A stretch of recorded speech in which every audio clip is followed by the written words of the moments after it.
Not a thanks. Oh, were you watching a video? No, I'm just looking through my subscriptions. Maximilian Dude put a new video about the Mortal Kombat collection. I'm very excited for it. Oh, nice. Yeah. Okay, so we're live. Yes. There's the intro.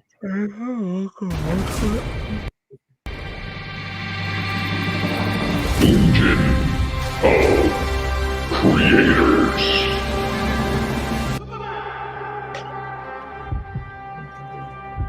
I don't know why it's stuttering on my end.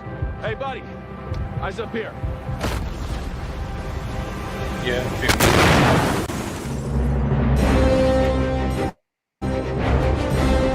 What's up, Beyond? Okay, that's kind of a sick intro. I'm trying to pause this. All right, welcome, guys. Let's remove this. Makes a difference. Hey, Jake. Hi, Jake. What's good, y'all?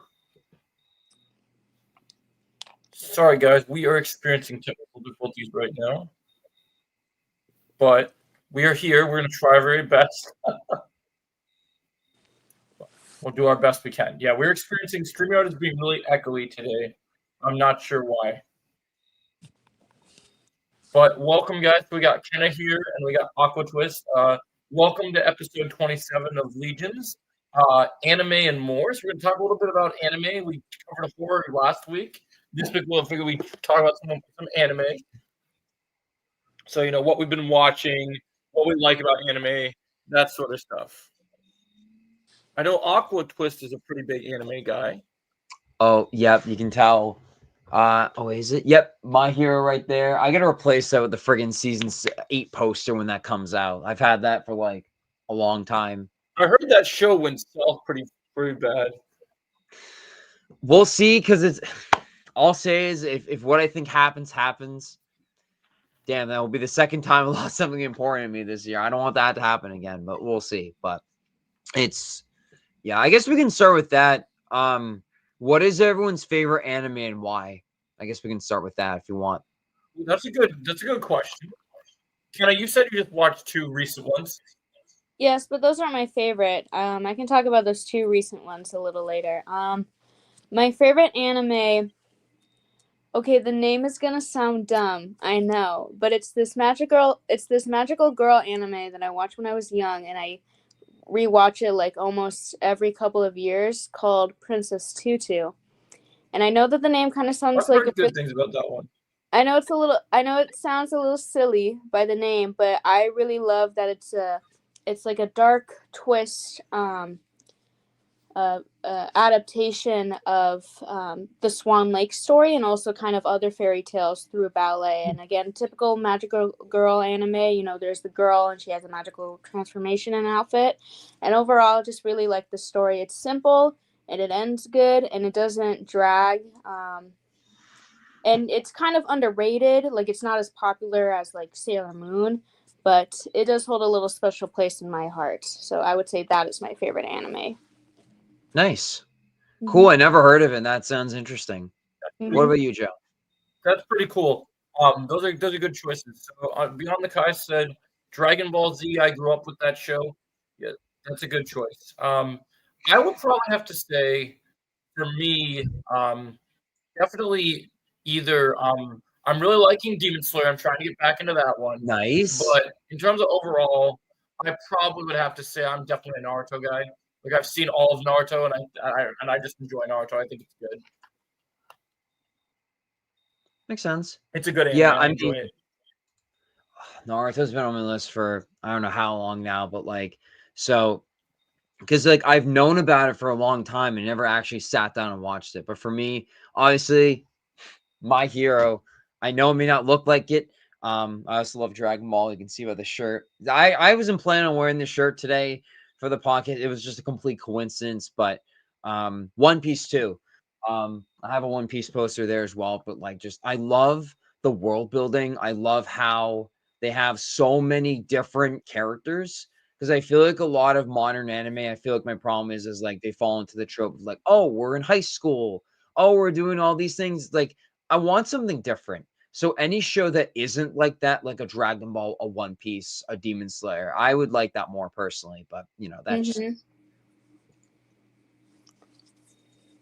Yeah, I like more of a kind of fantasy-ish anime. I'm not that big onto like isekai, where somebody from the regular world goes into the fantasy world. I remember when I was younger, I watched the first 2 seasons of Sword Art Online, but I dropped. It got a little too weird for my taste. But yeah, I've heard weird stuff. Yeah. That's if you want to watch that, you'd have to go to www.we'llberightback.com. No, it's not good. No, it's not good. But when I was like 12, I'm like, wow, this is awesome. Yeah, Jake, I've read all the Naruto versions. I'm a big fan of Naruto Shippuden. I liked the original Naruto series. Yeah, I've seen it all pretty much. Nice. Yeah. No, I think that's pretty good. I like One Piece as well, even though One Piece, my problem is I had to read the manga because I couldn't get through all those episodes. There's just too much. Yeah.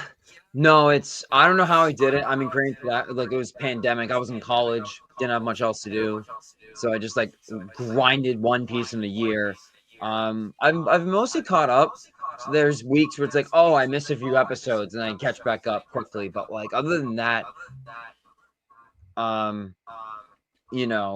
I'm just caught up. But yeah, I think like D-Man was saying like, oh yeah, like he's been watching it for 3 years and he's almost caught up too. He's in like the 960s and he was saying, yeah, just go at your own pace and do what you can. But I don't blame you though. It is a lot.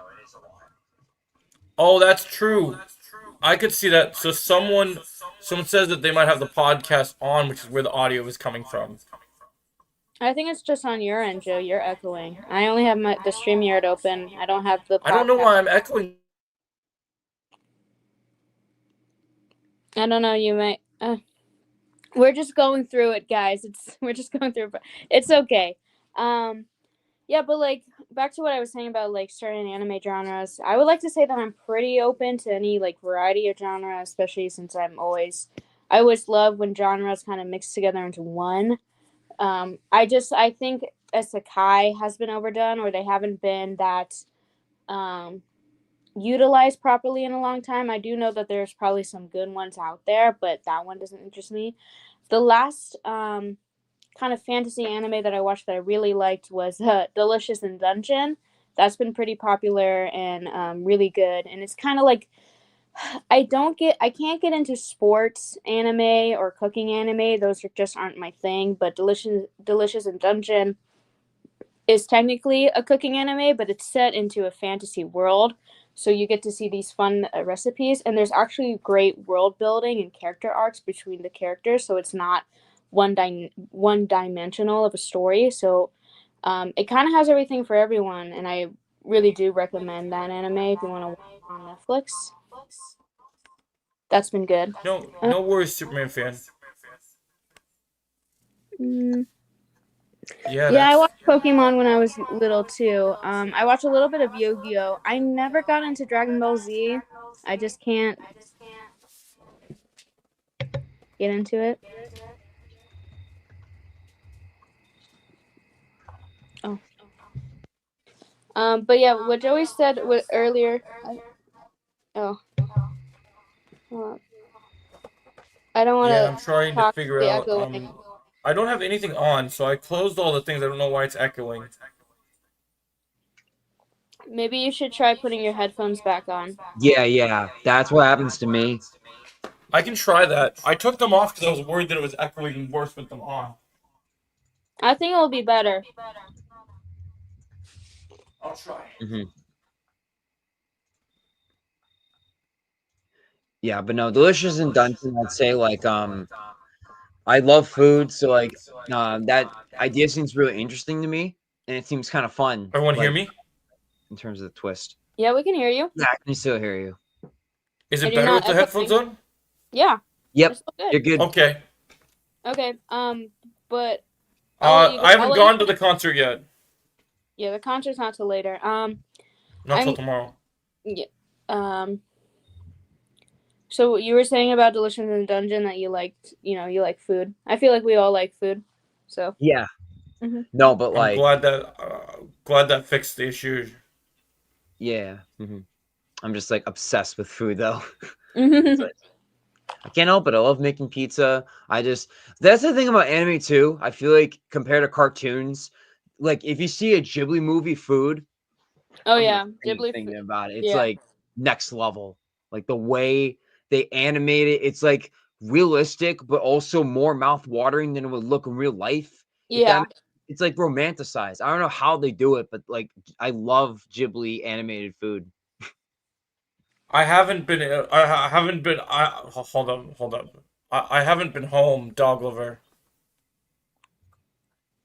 Yeah, he just got home. We're doing the podcast now, so you'll have to wait. Yeah, I haven't been Yeah, I home. love Ghibli. My first movie of theirs was Ponyo. I really love Ponyo, but I would Nice. say Ponyo is still like my top, like one of my top Ghibli films. But I would say that Nausicaa Valley of the Wind is my favorite, next to Princess Mononoke and Oh, Howl's those are Moving bangers. Castle. Mm-hmm. Nice. Yeah, I haven't seen that Dr. Stone one retroed. I keep seeing that one on Netflix, but I haven't like watched it. But Yeah, like I same scroll here. past it a lot. It must be good if people are talking about it. Yep. You could ask Joe or Chris. I'm sure Chris will confirm that. Yeah, the what Joey mentioned earlier is that I did watch 2 new anime products last night and earlier today before the podcast, just get to say that I watched something that was anime to refresh my brain. Nice. Last night on Netflix, I watched the part 2 movie of something called Mononoke, but not Princess Mononoke. It's something different, and it's about this medicine seller who goes after these like spirits or like these ghosts of emotions that got stronger over time in history, and it's set in ancient Japan, and it has beautiful animation, very trippy. Like if you look away, you'll kind of get lost, but it's very beautiful, and it's again a simple story, but I really liked it. And then today earlier, I watched a continuation / reboot of an slightly older anime comedy from 2012, I believe, called Panty and Stocking, and it's very raunchy, very inappropriate, a little bit, kind of like, it's on a different level a little bit, but I guess I would, try to compare it to people who don't know, Peacemaker or Harley Quinn show, kind of like, cartoon. That type of humor. Yeah, that type of humor a little bit, but slightly different. And it's basically the plot of the story is that, Slightly or different. I would say like X-rated kind of Powerpuff That's Girl. interesting. I would Makes say. sense. What makes you say slightly different? What slightly different? Oh, you said what makes it slightly different? From what? Sorry, I got. From you were comparing it to some of the other like I raunchy would say anime. slightly different because it's inappropriate and raunchy, but I would just say like they format it in a different way a little bit. That would be the slight difference. Okay. And basically, That's there's pretty there in the animation, there's like there's gag bits in there where it's a very kind of simple chibi eyes version, but then when it goes to like serious moments, it's fully drawn out like how a regular anime would look. And sometimes when they defeat a character, it's like stop motion and it explodes, like practical effects. It's really funny. Basically, the That's plot kinda is cool. that these 2 fallen angels. They're angels, but they're fallen angels because they don't act appropriate for an angel to behave, and so they have to fight these like ghost demons and to collect coins to get back to heaven, even though they don't really want to, but they know that they have to. And I was watching the latest season, and there's a lot of funny movie references, which I didn't expect because I never got to finish the first like season of it. I couldn't find anywhere to. I don't have any access to it to finish watching it, but I did have access to the second one. And there was a funny Mandalorian bit, a Fast and Furious bit. There was even a Spider-Man Homecoming reference. Oh my god! It was very Pretty funny to me. crazy. Ha! Underground Iniaka mentioned your is favorite good, yeah. anime, babe. Jake says, speaking of anime, Star Wars Visions Season 3 comes out on October 29th. Yeah, that's pretty Oh, yeah. cool. I'm excited for Star Wars Visions. That should be cool. It sounds familiar. hey, That's Brandon, like how the you doing, man? that's the anime, And then- right? For Star Wars. Yeah, the anime. Nice. Okay. And then Yeah, I haven't Underground seen says it, but Watcha is a good anime as well. Mm-hmm. Yeah, my girlfriend likes that one. I gotta watch it. It's on my list. Yeah, that's like I'd her say, favorite like- anime besides Sailor Moon. I've never seen Sailor Moon. Okay, here's the weird thing. Like, I've been exposed to anime, but I didn't actually go from episode 1 to end a show until I was like 17. I don't know how. And like, She went away. it's pretty late, but like I casually watched like Pokemon or Beyblade or Bakugan or whatever's on Cartoon Network that Saturday. But it was only like an episode at a time. It wasn't like religiously watching it. But like, Right. And Dragon Ball was my first, and yet My Hero was the first, like not from season 1, but from like season 3 onwards. I've been like actively following it. It's the longest I followed any anime, so that's why it's my favorite. It like holds a special. How you place in doing, my- Brandon? It's been a while, man. I do think like I've also had similar experience where like I would say that I'm into anime, but I just don't, I guess I'm kind of picky about what I watch, and also it's hard. Makes sense. It's hard to like pick one and follow through with it, especially since they're known for continuing on for so long. And I also think with growing up watching with like Dragon Ball Z and Pokemon like playing on Cartoon Network, that was like the only access that younger people had to anime coming from Japan to the US. Yep. And, there was a lot of things that they censored. The Right. classic like jelly roll in Pokemon scene when it was clearly not a jelly roll. It was, another type of food, but they censored it to be more quote unquote Americanized. Yeah. So I think that was like That's too bad. That's the hard thing about getting into anime when you are For sure. in the Western area. But now, since we have Netflix and other streaming services and newer anime coming out like My Hero Academia and Demon Slayer and such, we have an easier access actually watching anime and getting into it from beginning to end. Right. Brandon think, says, like- did you guys talk about Katie Sackhoff news that she doesn't like her performance in Mando Season 3? No, we didn't talk about that yet. That will have to be after, because this will be an anime. Yeah, we're talking about the anime-centric topics first, Brandon, and then we will talk about the other news after. Yeah. So speaking of Demon Slayer, I think like I've heard of it for a while. I never I don't like watching complete stuff. So like I didn't get to it until like this year, like a couple weeks ago. But I think the thing about Demon Slayer and Naruto when it was big and everything, I think like those are some of the biggest like Japanese focused anime I've seen, where it's like, as you said, like, Pokemon, they censored a lot of stuff. Dragon Ball, sometimes on Nicktoons, they would censor stuff. Demon Slayer with its setting and like, obviously it's goofy, but like, it really does feel like you're watching a true, like, not true, but like, it has a lot of like cultural influences, I feel like. Whereas a lot of shows don't have that, which I think that's part of its charm is that it has I think that those, was what makes it really brilliant. I agree with that. yeah. Like, I don't know, just like the discipline and like the course, Brandon. training and like that, like the entertainment district with the type of like the geisha or like how they like have to disguise themselves. Like how like the palaces are. Obviously they like it's fictionalized and it's not fully accurate, but like that's what I really like about it. That's what I'm hoping with like Stranger Than Heaven. It kind of like, even though it's like it takes place way later, it's like a game. For those of you who haven't heard of it, like basically it starts in 1915 and kind of has a lot of those similar like aspects where it's like, oh, they have like very, very like the way they like women played a very specific role in that time period. The way that like combat was made or like buildings were. It's very similar. Chris says With the Demon little Slayer animation is so good. Yeah, it's pretty Yeah. good, man. Yeah, it's beautiful 100%. animation. That's another thing a little hard for me personally.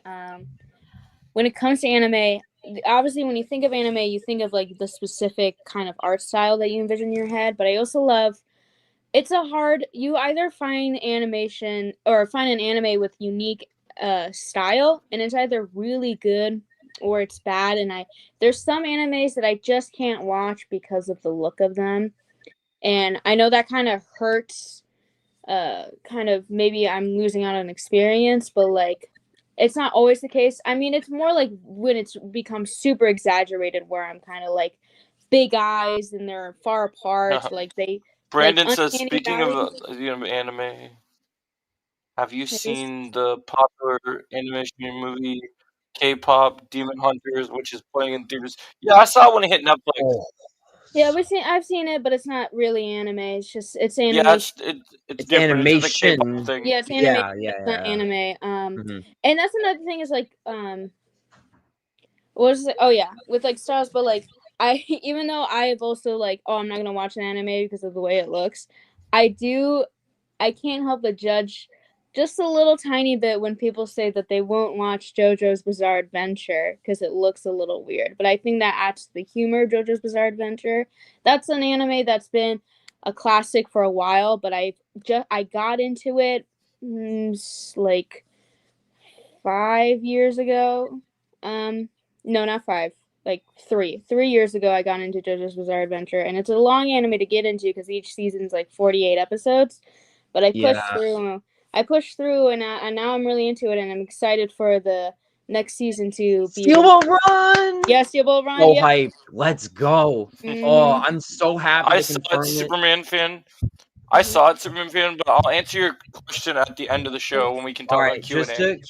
just to keep things going, let's just keep all questions related or comments related to anime. I'm not gonna be on for a while, but like save your thoughts for any non-anime stuff at the end, I would say. Yeah. Yeah, that's what I was saying. So we don't get interrupted. Right. Yeah. Mhm. But yeah, I'm excited for Steel Ball Run. My friend who got me into the anime, he joked that like it's gonna be like an extra 7 years because they gotta animate the horses, and that'll be Oh my God. That's crazy.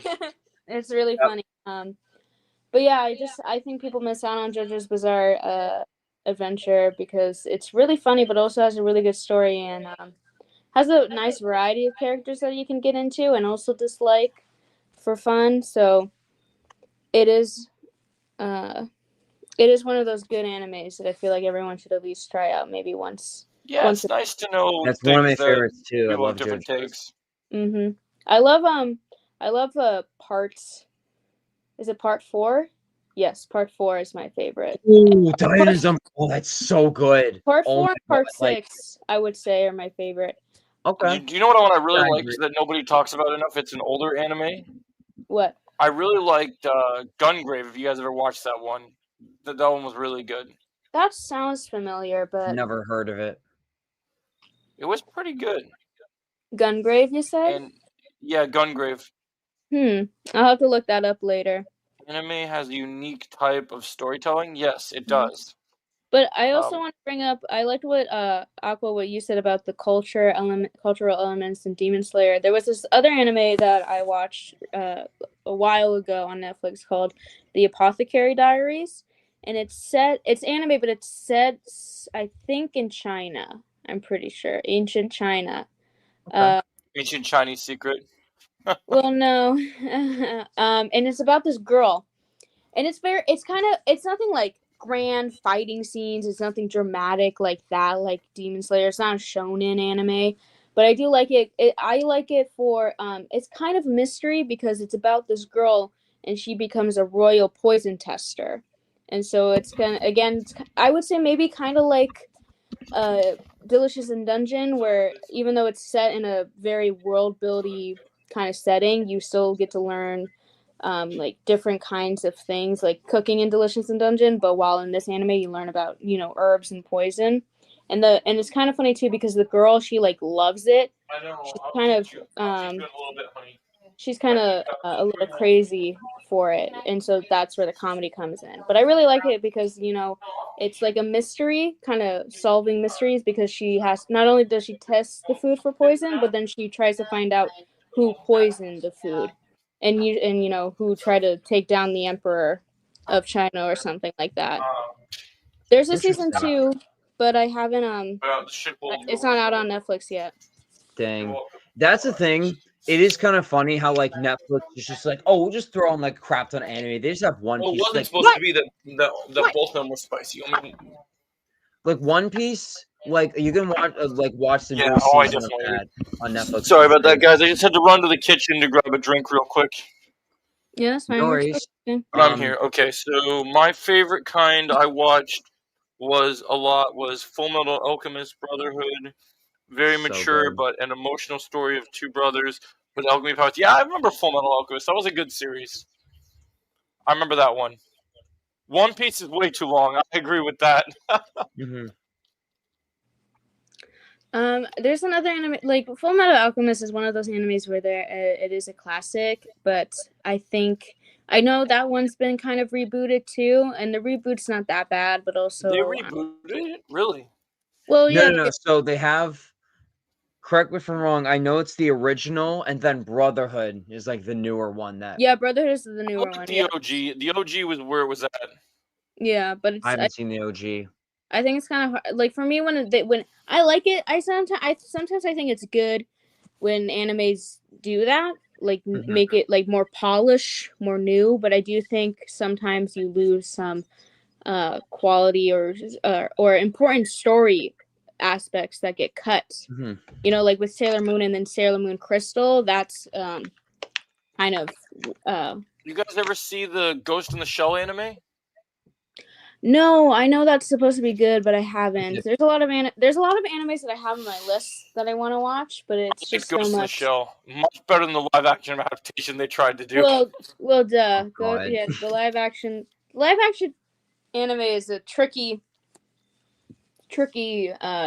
topic to like subject to. I am really digging the live action One Piece because of the fact that it's, for those of us who can't watch the entire series because it takes too long, it's a nice little shortcut if you're not just reading the anime and not reading the manga, of going like, oh, Oh, hey, God. look, you can just jump in and watch it and know the story, and it's kind of cool. Oh God. Don't hate me. I only saw 2 episodes. I hate it. Like, well, not hate it, but I think I love One Piece.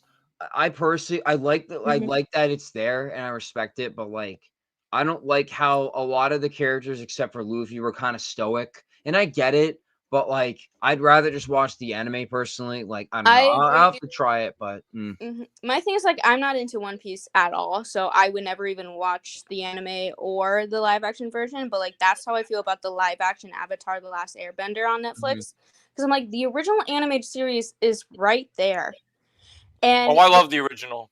and the thing is like if you're gonna because the thing that sucks about live action is that okay, people want live action because they want to see the characters quote unquote come to life, but then when it's an adaptation that changes something, people get upset, so they want just the same story, nothing changed at all, just the same thing retold in a live action form. And I'm just kind of like, It's okay, hard but to that's please boring. so many different people. Well, yes, that is true that it's hard to please everyone, but also I'm that's why watching at the for end of the Chris. day, just watch the original show.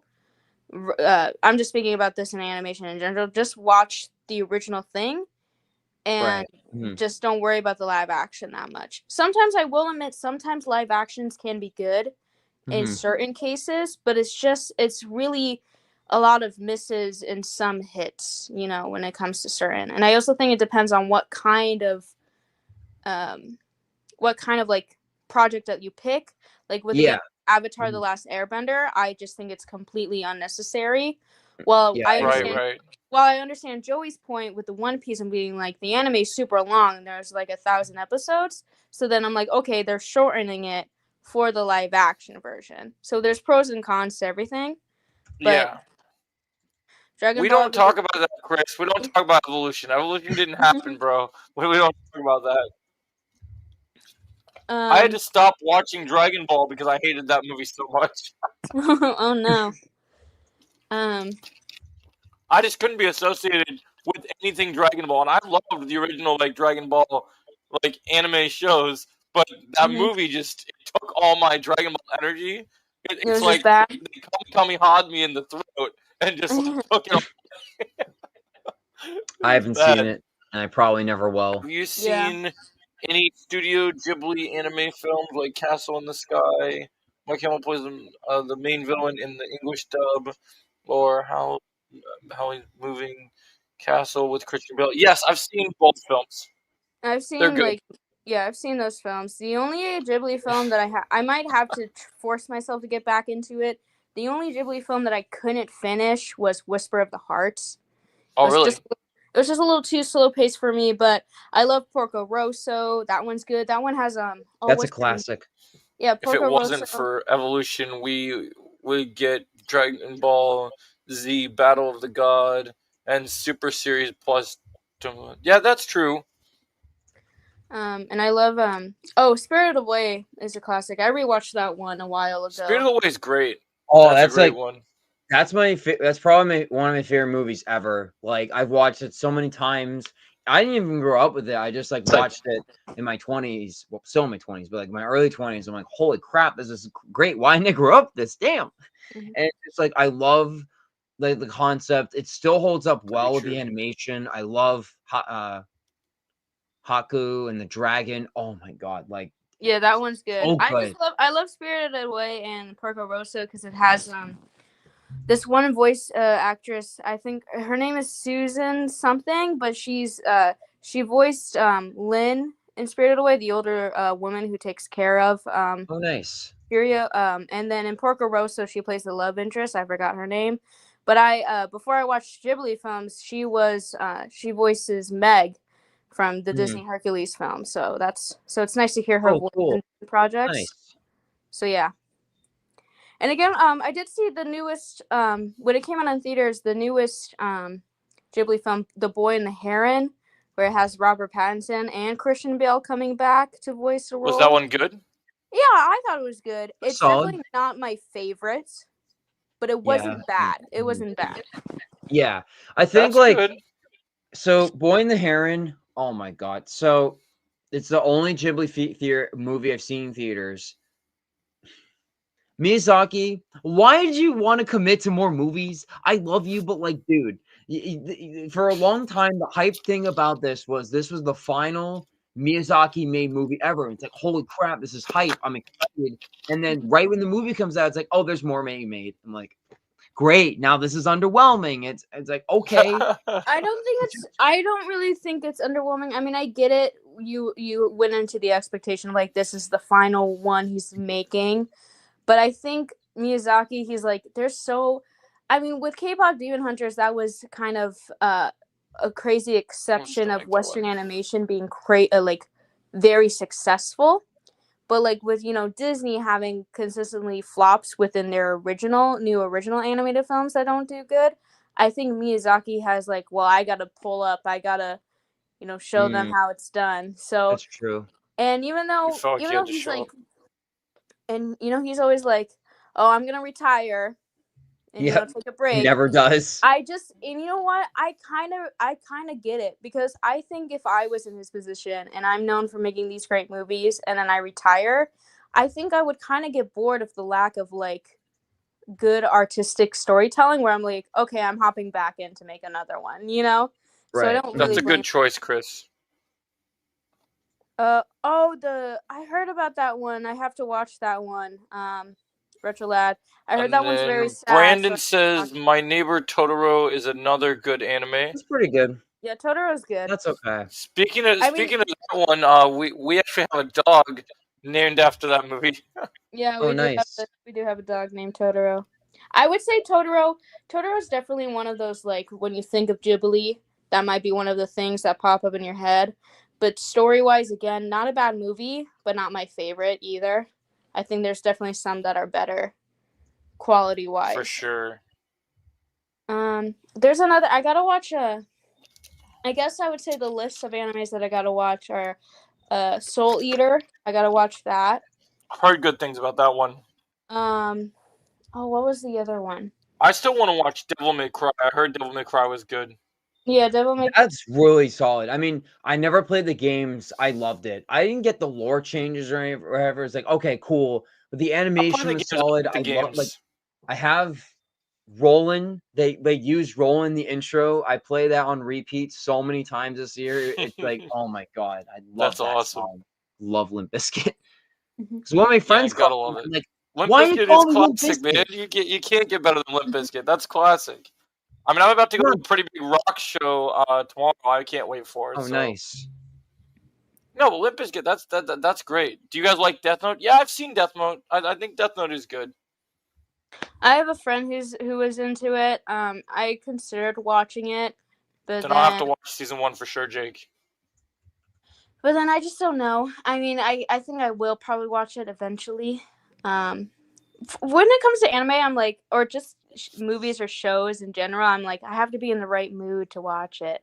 Because usually I'm kind of annoying where like I'll just rewatch the same things that I've already seen. If you like it, you're like, hey. Yeah, I'm like, if I already know it's good, so I'll put it on again.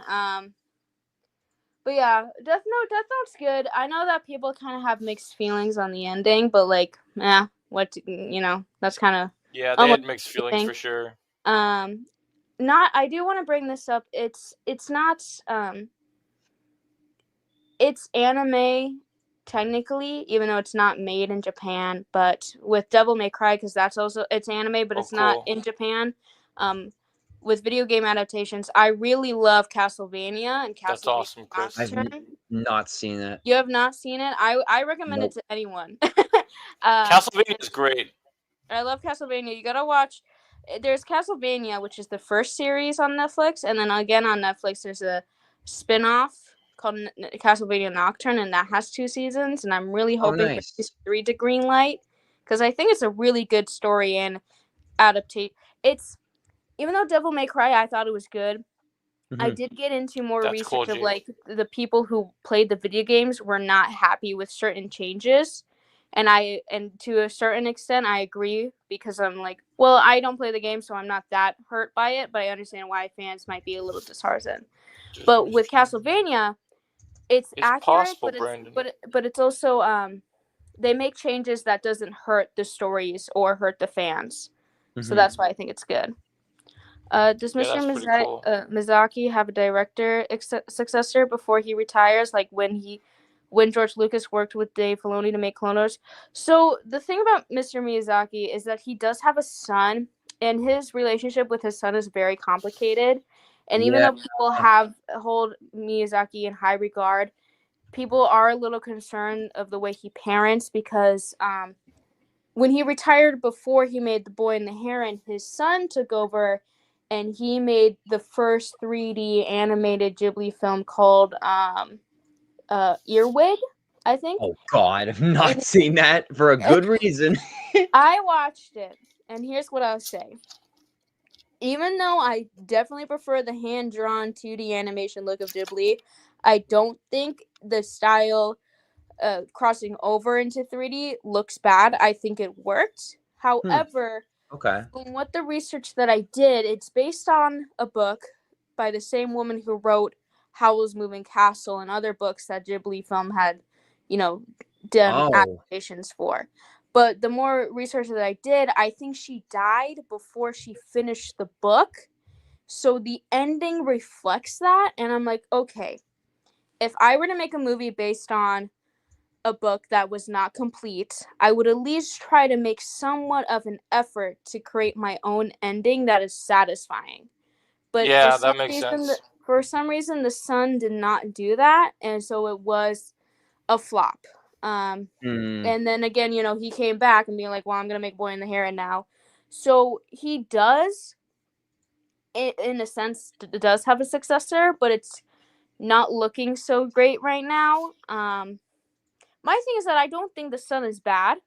I just think he really needs to hone his craft in. And it's also, he has a lot of pressure being the son of Miyazaki, because Miyazaki is known as a great creator. Yeah, that's tough. It's he's Being got a lot living of up to pressure the on his living legend shoulders. isn't always easy. Yeah, it's a little. So, I mean, I wouldn't say that I'm filled with dread about what's gonna become of Ghibli Studios. I think it will always be a successful studio for many reasons. So the moment that his son might take over when he dies, I don't think it's gonna be the end of it. No. Yeah, as long as we Yeah. got good people working on the projects, we should be fine. Mm-hmm.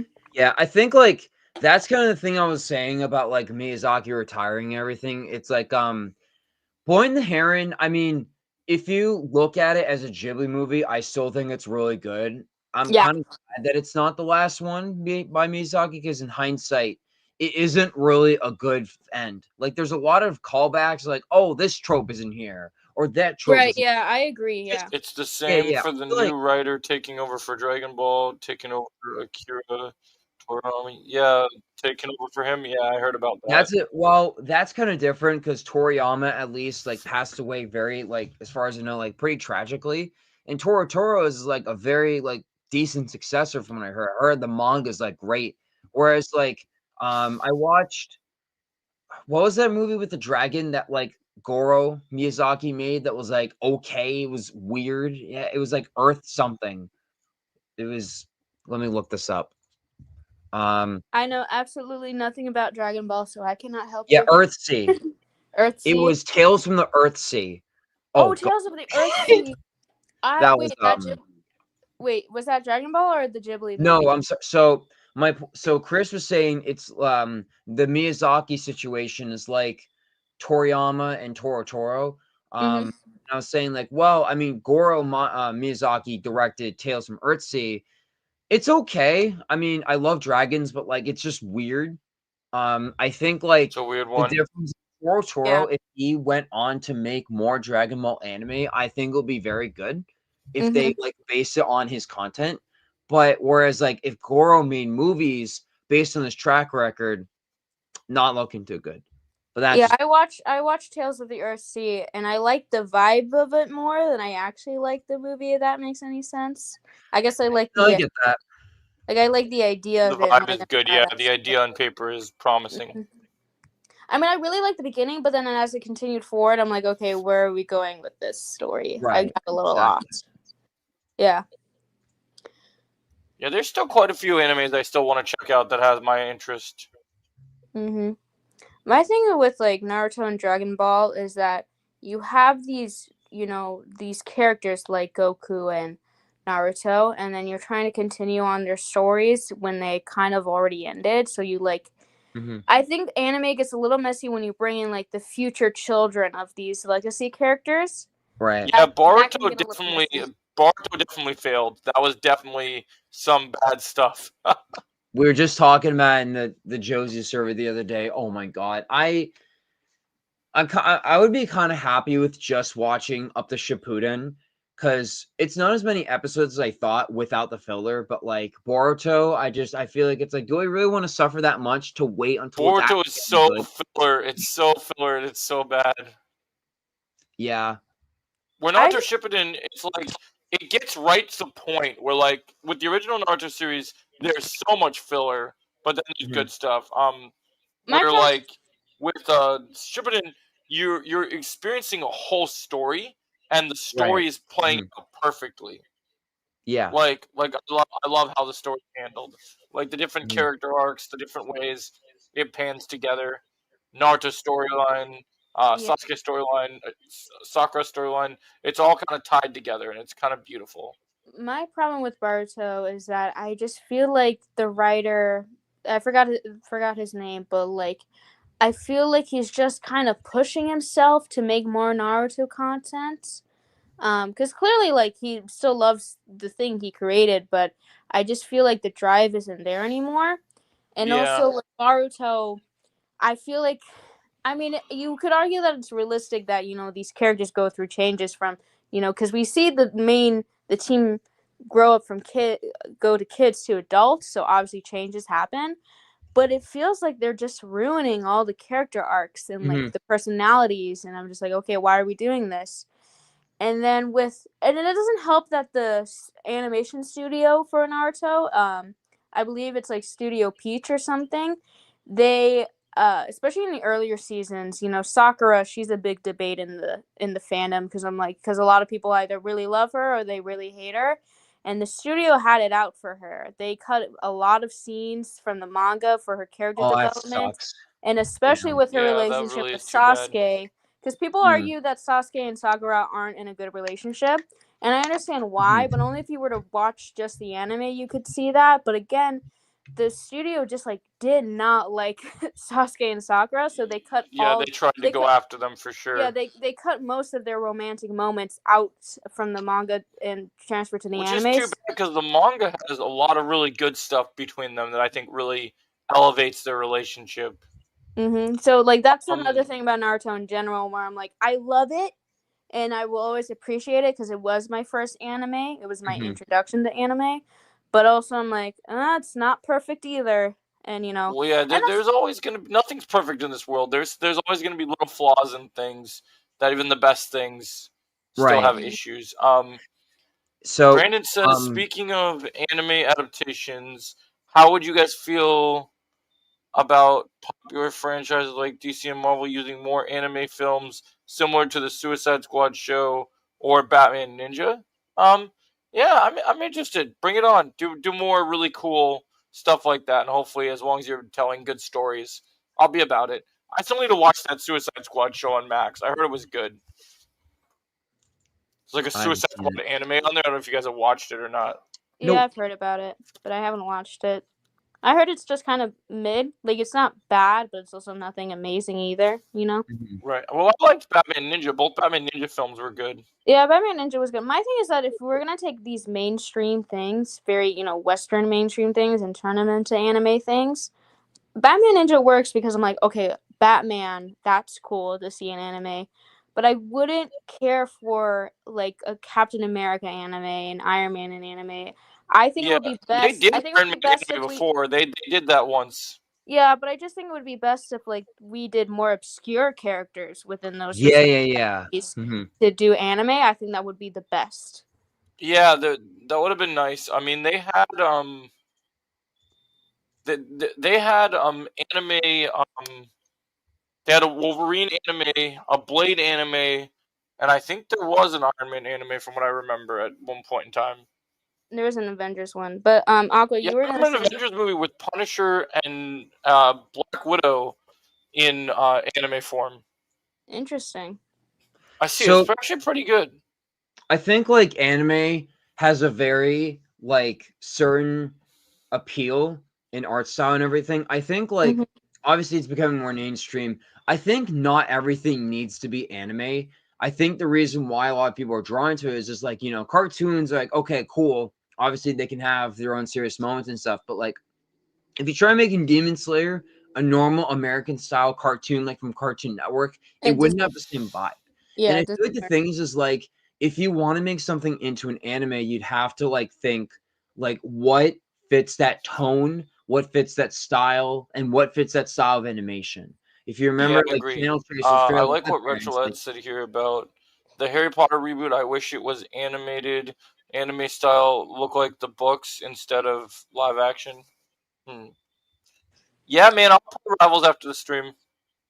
My thing is like what Aqua was saying is that not everything needs to be turned into an anime. Right. With Harry Potter, I think Harry Potter would definitely serve better in animation over live action any day, because there's just what I love about animation is that you can just do things that you can't do in live action, or at least not make it look as good. But in anime, Harry Potter would be over the top, I would feel like. You think so? It's just a basic cartoon or just animation form, kind of like I don't know, just like what you would see on Cartoon Network. Yeah, it would work better. Batman Ninja blew my mind. The fight scenes looked incredible. I was happy they brought back English voice actors from Batman Arkham for English stuff. Yeah, that's pretty cool, man. Nice. Yeah, I agree. I think that's cool. And Retroled says your name and Weathering with You is great. Oh, I know what you're really talking about. I know about Your Name. I have not seen Weathering with You, but yeah, Your Name is good. What's another? There's a lot of. I saw something on Netflix, another anime movie that I plan on watching. I forgot, but it's like a fun little romance where like the couple goes into space, or like that's how they meet each other. Like they're astronauts. It's very cute, and it Oh, looks nice. beautifully animated. Again, I just really want Delicious in Dungeon season 2. I think that's like one of the hard parts about anime too, or Yeah. anime is that even though we always wait a couple of years for any other movie or TV shows, it feels extra longer to wait for an anime. And Absolutely. and the thing is that it's sad because the animators over in Japan, animators all over the world are underpaid and Yep. underappreciated, but anime, it's like really feel like it's 2 times worse a little bit. Right. I also think like from what I understand, the manga industry is Mhm. supposed to be like really, really bad in Japan, like in terms of like and working conditions and like reputations. And that's another thing too, is just Yeah, I'm like trying to continue it, Brandon. there are so many different types of things to watch, play, and everything. And in the one hand, that's awesome. On the other hand, it's a lot. And I think the best way to go about it is like it's okay that there's a lot, because as long as you like focus on like, okay, everyone is going to likely have something for them. If as long as you're not like doing what Atari did in the 80s, where like you'd make clones of Pong or something and cause the video game industry to just Mm-hmm. like, as Yeah, long I as you're like, agree. oh, let's make some slice of life, let's make a Demon Slayer, let's My make, adventures from yeah.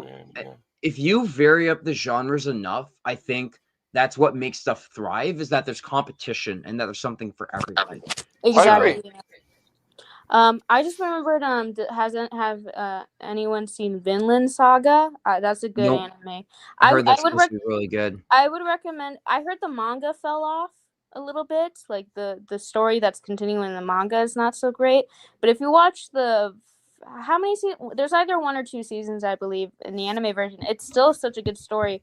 If you really like kind of historical pieces in anime, because it's it's about Mhm. Vikings, so it's set That's there pretty cool. in Europe. I definitely recommend it, and it has the actions, like the action in it, like the war and stuff. If you're into that, but it's That's pretty deep cool. deep down, it's a really great story about like what it means to be quote unquote like a man and a human, and it breaks down these kind of, despite it being in the past, it kind of breaks down, you know, uh, not just like societal kind of expectations, not strongly, but like the themes are there, but it's mostly about the story through the main character of like he goes through a story of revenge, and it does the thing of like, Yeah. oh, is revenge worth it?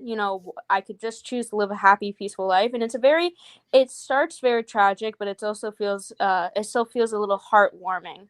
That's good. Yeah, I So gotta finish that My Adventures with Superman stuff. I heard that's pretty good, So good. Brandon. I didn't And really. They made me actually care for Superman again before the movie came out. I think that's a good example of taking it like a superhero thing and making it are you into excited with stuff. My Adventures with Green Lantern they're gonna do as well?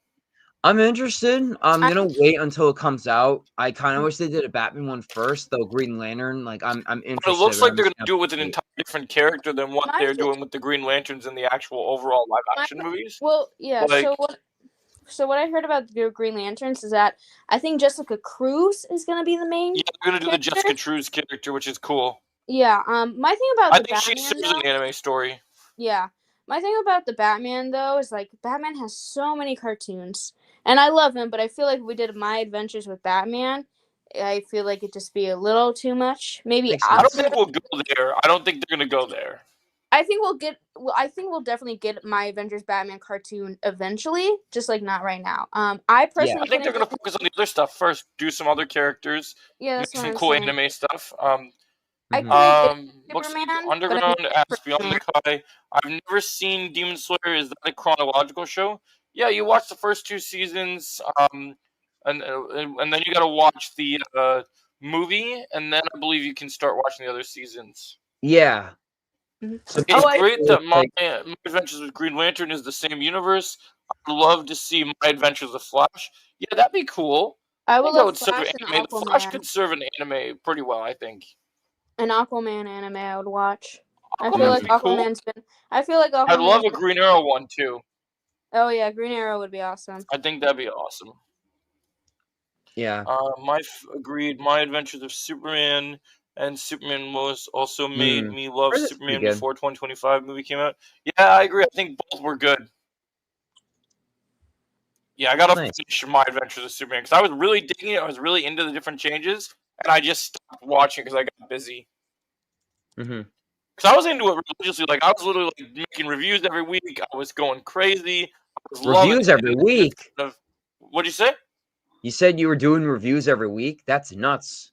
Good for you. I just when I'm about it, man, I'm about it. Like when I get on that grind, you can't There you stop go. me. Like I'm about it. I get that drive and I just go for it. That's awesome, dude. Nice. Yeah, I love it. No, that's good. That's cool. Like I was even telling Kenna today, I'm not really super coherent like making a lot of Marvel videos because there's 100 different people making like Marvel videos out there. Yep. I'm more I get focused that. on making DC videos right now because DC content is just hitting way better for me. So also like, yeah, I mean, not to get too much into that side of the We're discussion. kind of but, getting like, towards the Q&A section. I feel like we don't have too much to talk about on the anime side of things left. what's But an there anime might be you'd love to see? Like, is there? Wow, that's probably I don't know. one that I haven't watched, or just like one I'd like to see that they haven't made. If there's a manga you know of that you'd like to see made, like, or if there's something happening in the manga, like a Hunter x Hunter, do you want to see a Hunter x Hunter anime continue? Do you want to see more Dragon Ball Ooh. Super? Like, what would you like to see? You know, the next? next anime that has my interest, and I don't know when they're gonna make it, but I'm super stoked for this John Wick anime they've been working on. Really? John- oh my god, no way! John Wick Do you know anime? about What? that? Oh yeah, dude, they're doing a John Wick anime, and That's it's gonna be hype. sick. That's hype. Yeah. Oh, yeah, Berserk. that's like- I need to see Berserk. I've heard Berserk is supposed to be really good. I read the manga. Berserk is pretty crazy. A new Um, Berserk. I feel like now What? that the Yeah. oh, go ahead. Oh no, My I'm just- Adventures of well, Teen Titans or My Adventures of Doom Patrol would look really cool in another anime style. Yeah, that'd be pretty sweet. Another thing too is like I know that Berserk had an anime a while ago. I think in 2011 it had a 1980s version, and then it got more polished in 2011. It got reanimated. so That's it pretty wasn't like a cool. whole on new show. I feel like now that the creator passed, I definitely think they are probably thinking of like some sort of, even if it's a one-off special. I think they're gonna do that because I know that I it's love that, man. I think that'd be cool. I wouldn't be surprised. In the I'm future, trying to we think- should do a gaming podcast because Aqua has amazing Switch collection in background. Yeah, Thank man, we you. could do something like Thanks, that. That'd be Chris. awesome. Mm-hmm. Yeah, no, it's I'm hoping to hit 200 Switch 1 games next year. I'm at 175. I'm very close. Oh, that's sick, man. Thanks. No, not to boast, but yeah, no. Not to flex, but you know, Love it is what games. it is. What Yeah. can I say? Sometimes I'm you gotta trying- flex, man. Sometimes you trying gotta to flex. I'm trying to think of a manga, because here's the thing: is that mangas, like my access to them are like at a Barnes and Noble, and they're expensive to buy. That's yeah. They're Usually I pricey, watched yeah. the anime before. I'm really trying to think of a manga that I would love to see adapt. I guess actually not a specific manga, more of a genre. That's too but bad, Chris. I think there needs to be more better horror anime. You want to see more or- horror anime? More horror anime. And Mm, like really good, because like there is horror in anime, but it's not What always that happened? great. What happened with animation for One Punch Man? Oh, I Chris forgot says, about One I'm Punch angry Man. about the animation for One Punch Man. I think he means that sometimes when animes, this kind of happened with My Hero Academia, the budget goes down, and you can kind of tell that their animation got a little sloppy because the work. yeah. Oh my god. My hero. Underpaid. So it breaks my heart because it's like I grew up with it. I went to high school. End of high school, I was watching it. I started college, and now I'm like 3 years When they removed from changed the it's studio, just ending. Damn, but like season 7, for example, like I love season 6 and 7, but like season 7, the first episode or two is like, ooh, that budget sucks. It makes sense because they did it like every year. I feel like they rushed it. Whereas Demon Oh Slayer, yeah, Oh I yeah, don't know how often they put it out, but like it looked like they put a lot more time into it. I lost my hope in that series because I just felt like the story wasn't good anymore. Like good enough that you have like the animation, but once the Mhm. story started just getting not good, I was like, oh, this isn't that great anymore. Makes sense.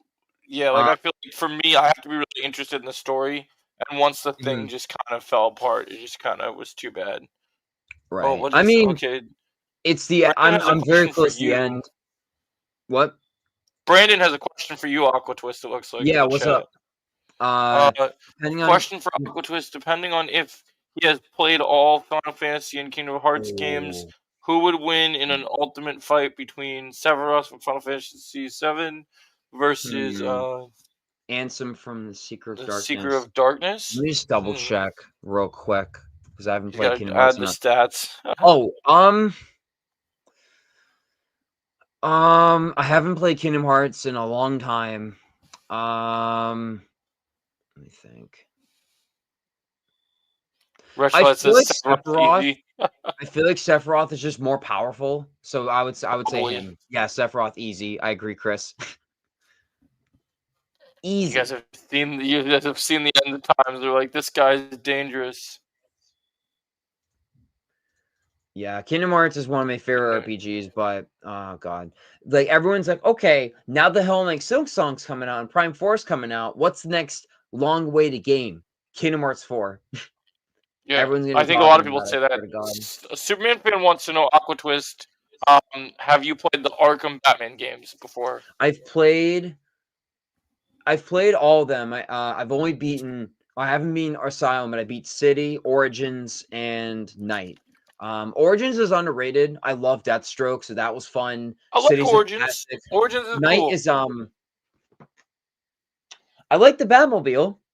That's it. I'm just kidding. I The feel ending like kind of was like Night has a lot of problems because like the Batmobile is just too much, man. It's great Well, we here's got the it, thing. but Yeah, it's too much right. in the story. My problem is like again, I know we're going about off topic, but I love the Arkham games. We're Arkham getting Knight, into it. from It's what I okay. remember, it's been a decade since I've played it. The ending was really stupid. I'm like, really? Well, not the reveal, but like, I think it was a certain sequence. It was just like really weird. I love the Batmobile, but like, I love the combat. The combat of the Arkham games is like next I level. love the combat in Arkham. That's the bread and butter of the Arkham games. I really like Arkham City because it had the best story. I think Arkham Knight lacked in story areas, but it had some good stuff as well. Mhm. I just didn't like the idea of putting Deathstroke in a tank. Leaving him in the tank was a bad move. We had a great stuff with him in Origins. He should have returned as a proper antagonist for Batman in the story instead of just hiding him in a tank battle. Mhm. I feel that was kind of a mistake. Yeah, Arkham City is underrated. I love Arkham City.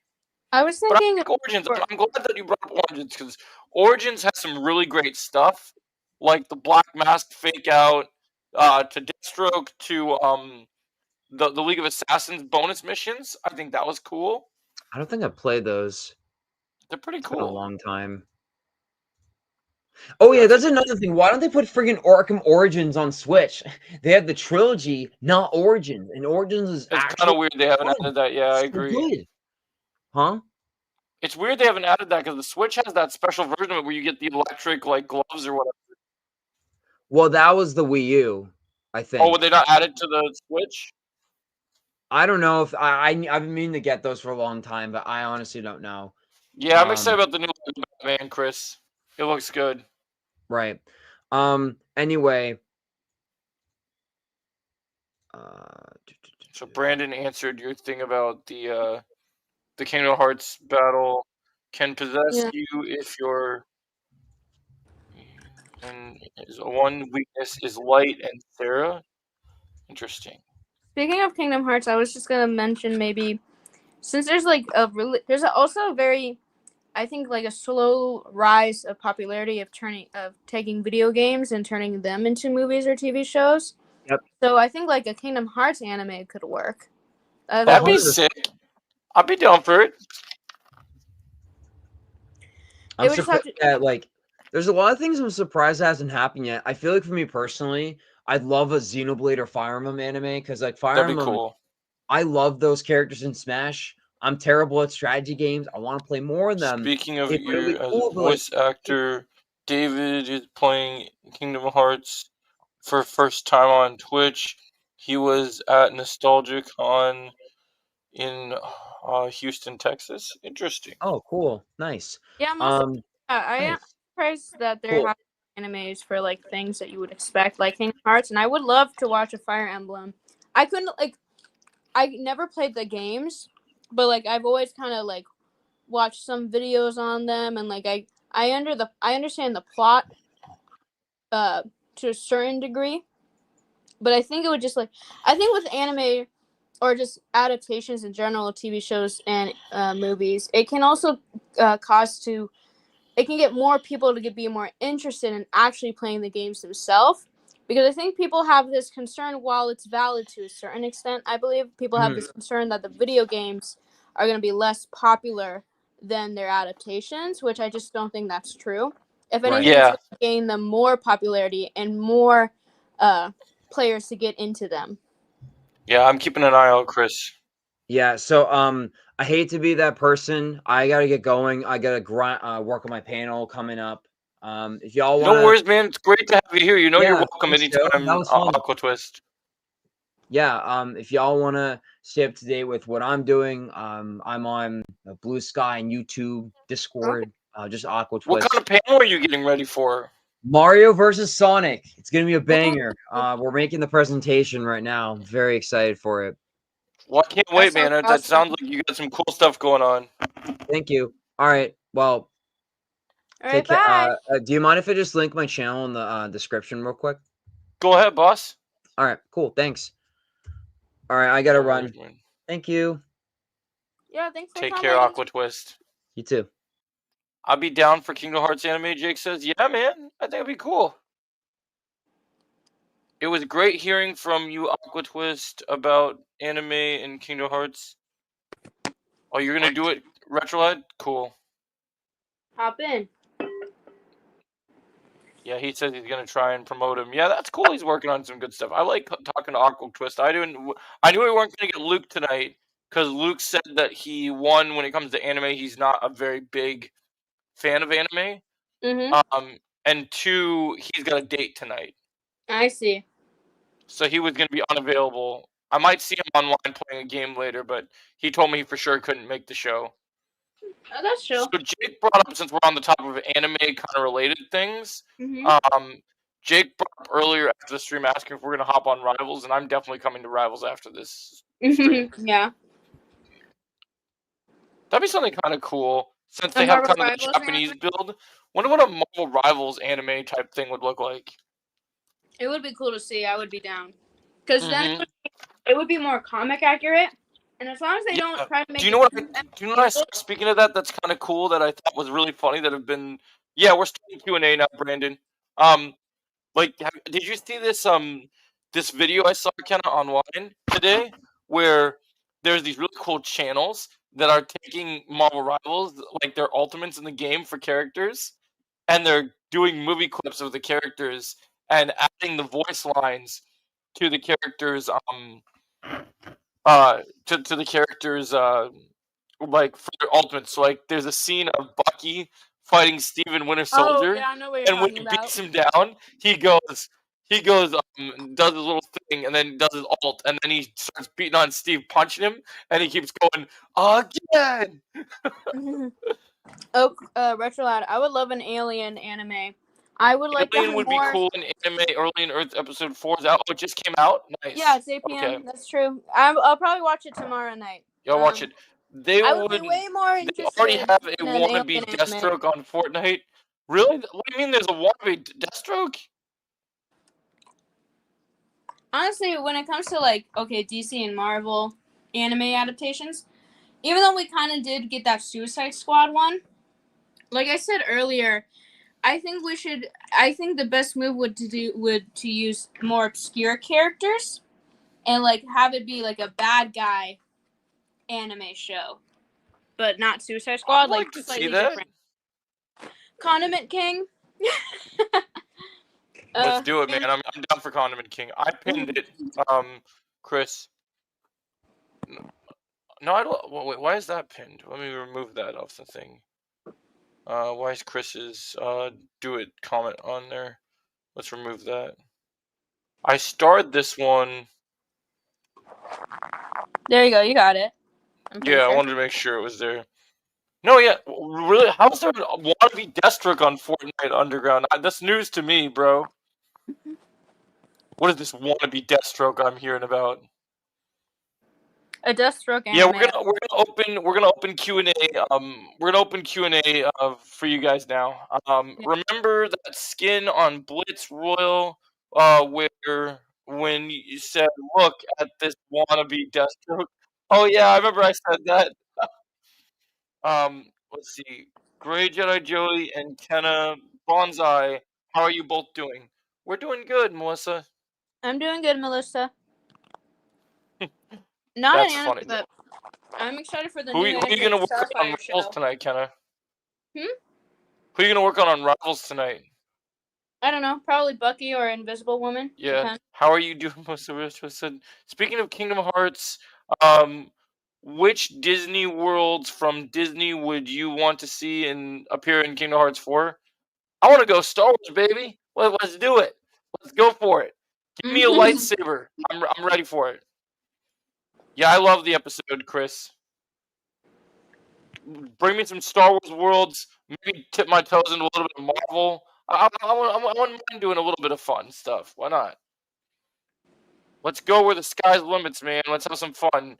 Let me trade my lightsaber for my keyblade for a lightsaber, and all bets are off. It's all good. Yeah, Star Wars Kingdom Hearts would be cool to see. I'd be down for a Marvel World in Kingdom Hearts. Yeah, man, I think it'd be dope. Why not? Oh, Jungle Book and Coco would also be good. Jungle Book and Coco are good choices. Yeah, I'd like to see that. I would love Black Cauldron.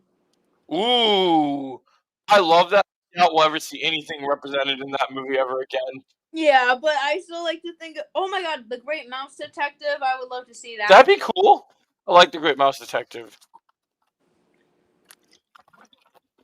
If you guys never seen Great Mouse Detective, I would say go to Disney Plus right now and watch it. It's one of my favorites. Recommend the Great Mouse Detective. Mm-hmm. I'm sure Disney Plus is blown up from everyone trying to watch Alien Episode 4 right now. or Hulu. Yeah, either way. I mean, I know that they're connected, but I watch Alien Earth on Hulu rather than Disney Plus. Yeah, I feel it. They will never do Black Cauldron. I would love it, but they nearly destroyed Disney as a company. I know, but I can dream, okay? I agree with Kenna. We can all dream. We can all hope for good things. So yeah, guys, keep throwing us the Q&A questions, man. We love the Q&A. If Disney was we smart. did a good segment on anime. Now bring in all the goodies. I'm ready for it all. If Disney was a smart company, and this is how I would do it if I had control, I would do a live-action Black Cauldron and make it rated R. Horn King as the Heartless boss? Yeah, that'd be crazy. Oh, yeah, that would be awesome. Oh, and Treasure Planet or 101 Dalmatians would be great worlds in Kingdom Hearts 4. Yeah, I would love Treasure Planet. That'd be sick. Treasure Planet or Atlantis? I mean, they already have Pirates of the Caribbean in there. Why not do Treasure Planet? Mm-hmm. Yeah, I would love. I would love to see. Atlantis would be sick. Dang, Ken, now you're gonna make me want the Black Cauldron world. You made that sound too good. It is. I know. I just can't help it. I come up with too good of ideas. Yeah, sometimes it's like our expectations of what we want are cooler than what they give us. Mm-hmm. Yeah. We'll just see. Like I saw Marvel's so weird, man. Like I saw the coolest fan theory today, and there's no way that Marvel's ever gonna do it because Marvel's just not that smart. Yeah. The Lion King 2 Simba's Pride, that'd be cool. That would be cool. I like Simba's Pride. Somebody brought up the idea that Marvel's done with Eddie Brock, and that the smartest move with the symbiote is just to give it to Punisher and make Punisher Agent Venom instead of using Thompson. And I watched a great video about it today, and I was like, "Oh my god, dude, I want this now. Fuck you," because Marvel's never gonna give me this. I did No way, see new Jose. screenshots for Kingdom Hearts 4. What was he? King Mickey is going to be playable again. That's sick. Oh yeah, Imagine they Encanto. do an Encanto world because of how popular that movie was when it came out. I wouldn't be surprised if they Zootopia did that. would be cool. Yeah, I'd like Zootopia. Yeah, that'd be cool. Oh, Moana, Incredibles, Incredibles and would be Encanto. awesome. I like Moana. I like the idea in the Incredibles. I think that'd be cool. Encanto would be cool too. Encanto, me Encanto. We don't talk about Bruno. Yep. The I Princess think and the Frog would be dope. McKenna would love Princess and the Frog. I love Princess and the Frog. That's my favorite Disney movie. Yeah, they are doing a Moana live Yes, action. we know, Superman fan. And what I have to say to that is, that's what I have to say.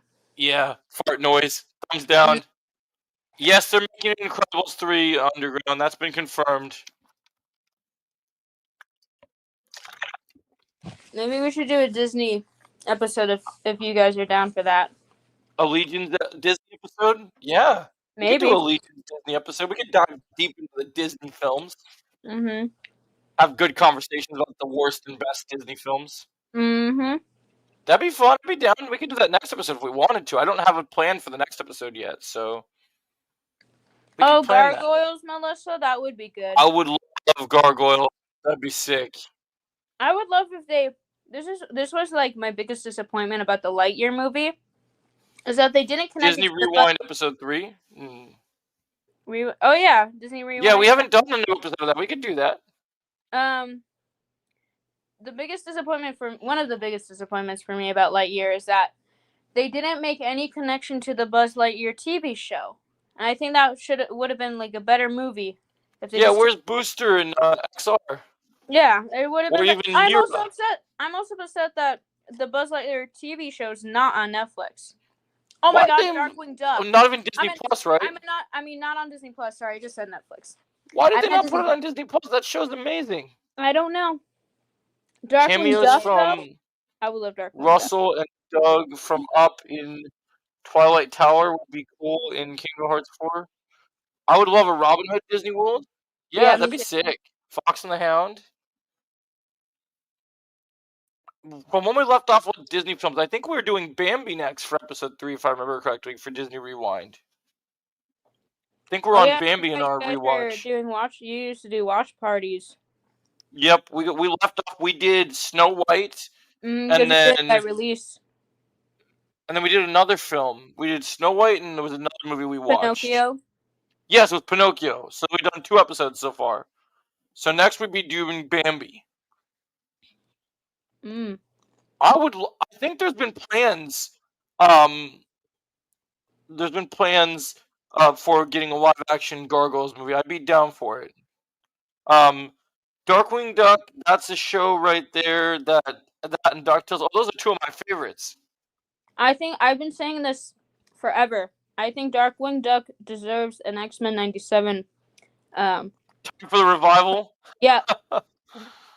I'm for the revival. I'm up for it. I'll binge the shit out of that. Why not? Mhm. Hold on. Oh no, is Dumbo next? Okay, we can do Dumbo. That's fine. Yeah, Dumbo, then Bambi. So next Speaking Tuesday of we can do Disney Dumbo movies- and then Bambi. Okay.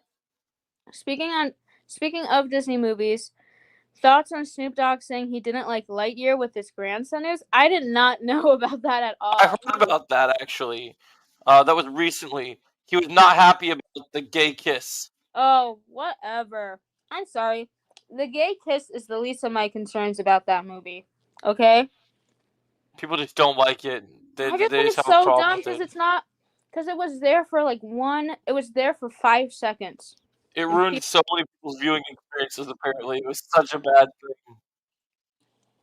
The movie's not bad because it had 2 girls kissing. The movie's bad because it had Chris Evans as Lightyear, and it was just Chris Evans. Not really Lightyear, just Chris Evans. I only heard like he didn't change his voice or anything, and then they did that stupid plot twist with Zod? No, what's his name? Zurg. Zurg. Yeah, I hated that. I hated that they did the time travel shit. That was bad. How did two women have a baby in Lightyear? Well, adoption or donor. There's a lot of ways that, realistically or science fictionally, that they could have a baby. Do they even have a baby? Snoop Dogg noticed anything going on in Lightyear, considering he's always usually stoned. So I was surprised that he was able to pay attention to know that there was actually an issue with something. And again, but I guess if he took his grandson to it, maybe that's how he was able to focus it. Maybe that was the one day he wasn't high. Maybe. My thing about Disney is that everybody hates Disney for being too gay now. Sorry, I'm going on a tangent. But the thing is that they're not even gay. They're horrible at LGBT representation. Horrible at it. So, personally, I just don't see the big deal about it. And They're just not happy, man. They're not happy. I know, you can't please everyone. But it's just so annoying. Because I'm like, Disney, just go back to what you're... Stop doing live actions and just, actually make good movies. And actually properly add... Gambit as a kid became a man one day and a hero's journey. I would be down for it, but they need to make sure that they make the gargoyles as realistic as they can and not just try to change it for the sake of changing upgrade without downgrading. Right. Yeah, I think if you bring the right people in, they could do a live action gargoyles. Superman fan says the Smashing Machine movie with The Rock is releasing this October. Oh, you mean his movie that he's making to get his little Oscar nomination if he can? Yeah, I'm not surprised. I forgot A24 was giving him in that film. Yeah, Samurai Jack is good. Samurai Jack is amazing. I love Samurai Jack. Classic Cartoon Network cartoon. Was Turning Red good? I know people had split opinions. I did not like Turning Red. But I know some people did. Here's my thing about Turning Red is that people critiqued it a little too harsh. I think if the movie's not made for you, obviously, Joey, I understand why you didn't like the movie because you weren't the demographic, Yeah. And I've accepted that. I've accepted that it's cool that other people liked it. And also, I should preface, just because you may not be the demographic, that doesn't mean that you might not end that doesn't mean I tried to enjoy aspects of it. I really just found it boring, if I'm honest. I liked it because I think it's a little more related to someone like me and other people, because it is like a group of teenage girls, right? And it's about, and it's also there's something is good for girls how a woman's body changes. Yeah. Yeah. And did you see what Cobra Kai Nation made a video about? Cobra Kai movie that was announced by Ralph Macchio. Yeah, I saw that. I thought that was really interesting. I had a conversation with Melissa about that yesterday. I think that's definitely possibly on the table beyond the Kai. Brother Bear is an underrated Disney film, Brandon said. Yeah, I like Brother Bear. What? Brandon says Brother Bear is an underrated Disney film. Yeah, I know, but you said something after that. I just said I agree. I think it's very underrated. Oh, I see. I just didn't hear you on that part. But yeah, I just wanted to continue on about Turning Red.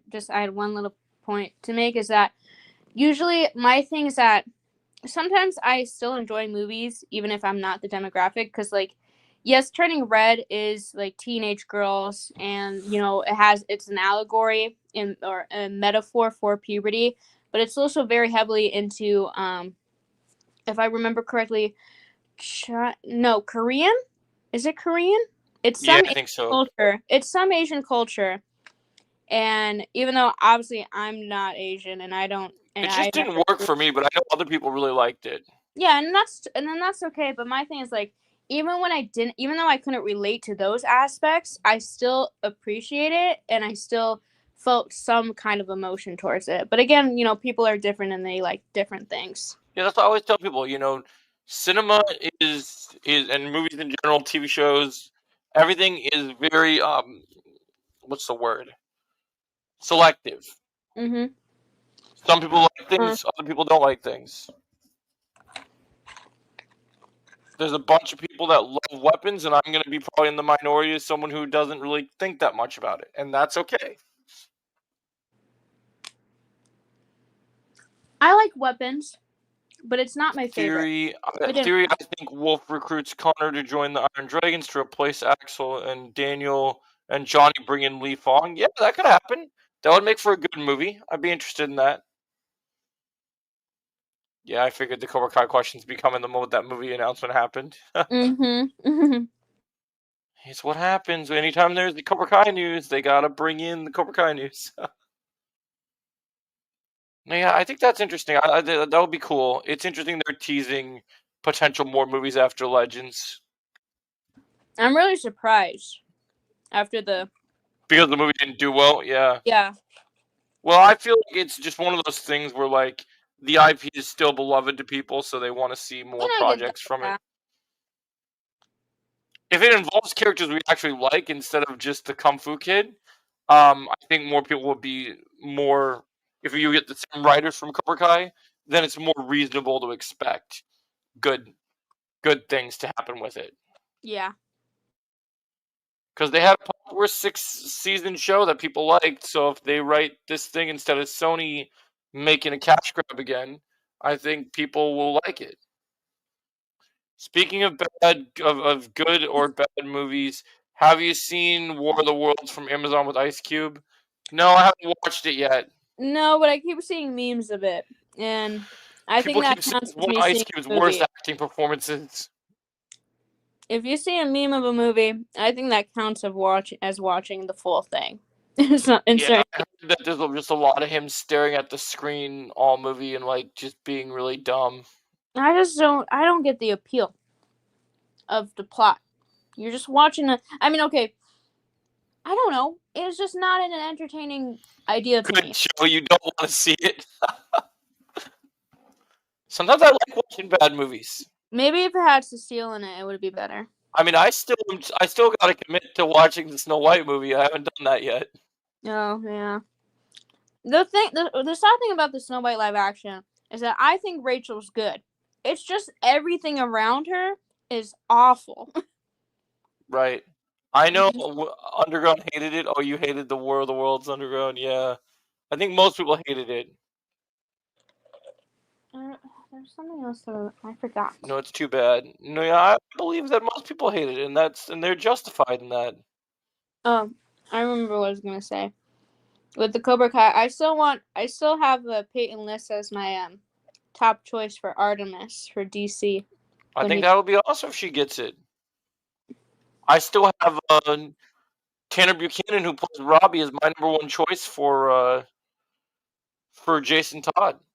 Yeah, Superman fan. I liked Friday. I didn't see Barbershop or Ride Along with Kevin Hart. Ice Cube's best comedy movie was Barbershop, Friday, Ride Along. I liked Ride Along. I liked Barbershop. And Friday night was good. Friday was good as well. Oh yeah, I think Robbie would be great as Leon in Resident Evil as well. If they're gonna do his character in Resident Evil, I'd be down for it. War of the Worlds feels like a Zoom or Discord movie with Ice Cube. Oh no. Pretty much. The fact that someone in Hollywood looked at that idea on paper and greenlit it, that's a problem. I mean, it's such a waste of money. You're reading a script and you're going, you know what would be a great movie? Watching a celebrity be like a whole Discord thing.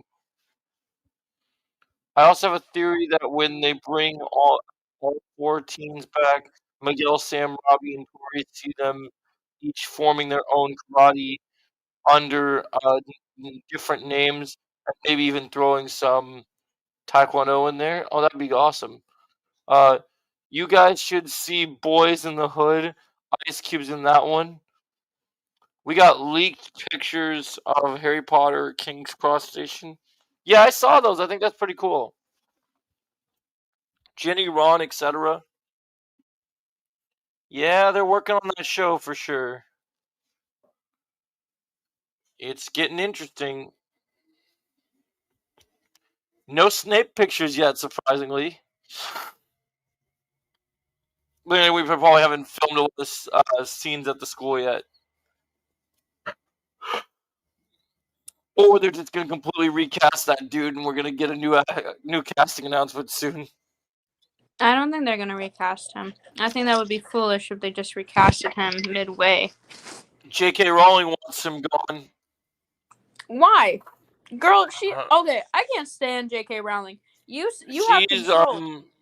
She's basically in charge of this whole show. So if she wants him gone, she can get rid of him.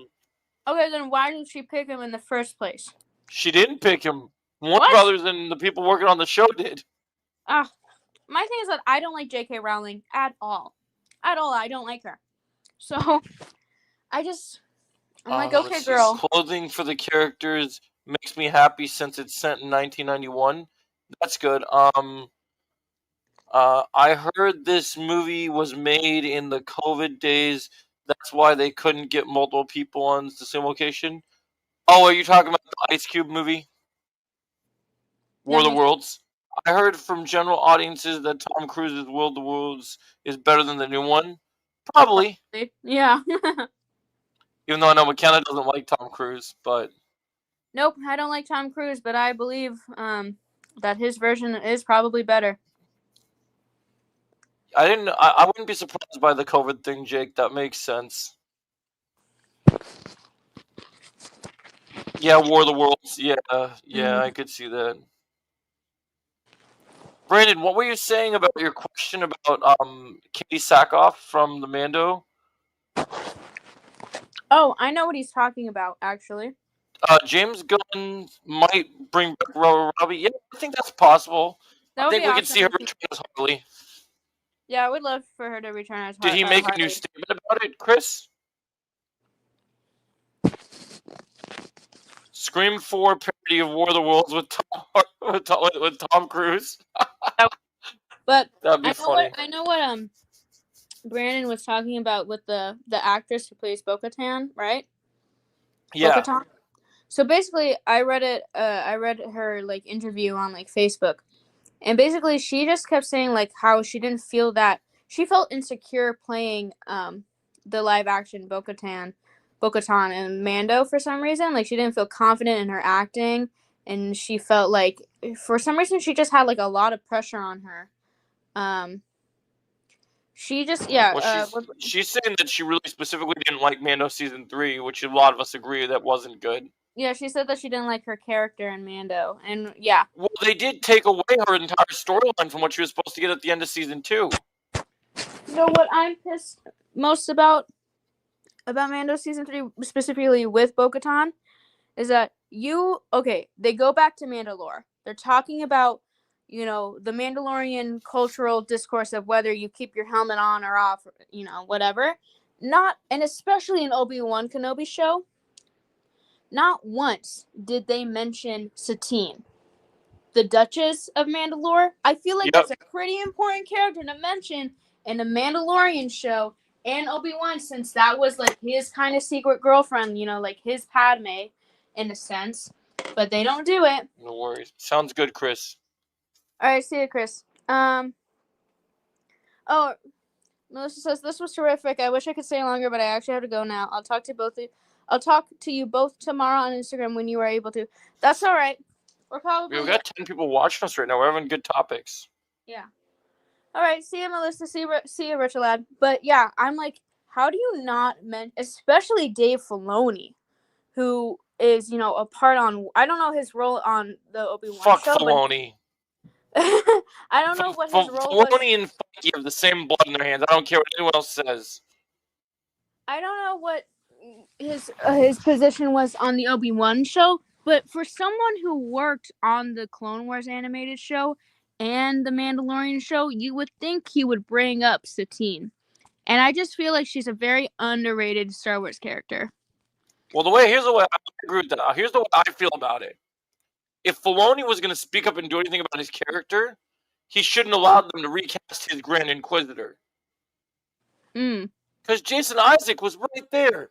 Mm-hmm. Fucking Lucius Malfoy is right there, ready to be pulled in and play the character. Yeah. They went and got some random actor we'd never even seen before and played and ruined the Grand Inquisitor so they could give his role to Reva.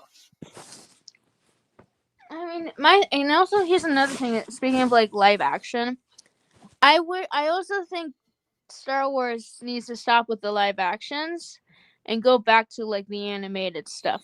For certain things, like I think Yeah, Ahsoka well, the should have problem been is animated. some of the live action stuff. Some people want live action shows and movies. I know. Oh, speaking of which, I did have a scoop about the Mando and Grogu movie that's pretty interesting. What? We know a bit more about the plot now after you sent me the trailer, Kenna. Yeah. I know about the villain now. Oh, who's the villain? It's apparently going to be someone on the Shadow Council that was working with Thrawn for season 3 of Mando. They're going to expand more on the Shadow Council. Oh, interesting. So I Ian think that's kind McGregor- of interesting. McGregor, aka Obi-Wan, himself said he would like to be in Andor season 3 in a recent interview. I thought they weren't doing an Andor season 3. I don't think there needs to be a season 3. I I didn't know he finish. said he liked the idea of cameoing in that, but I don't know if that show will exist.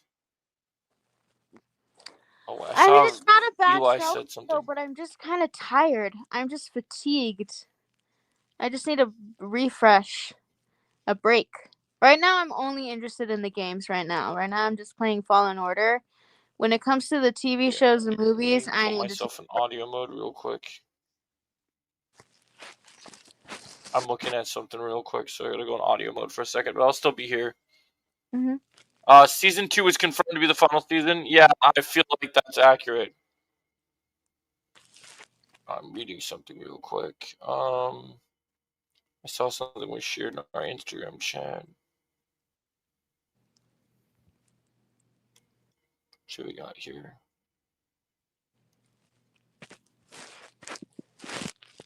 I'm reading something. I was reading a report on something.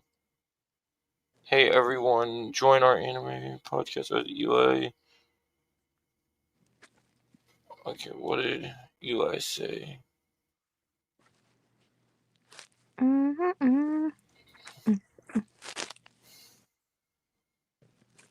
I'm at work, but send me the episode when it's published. Okay, cool. Do you get any new chats? We're still talking about the Obi-Wan thing, Kenna. Jake says season 2 was confirmed to be the final season. Okay. Yeah, I thought I answered that already.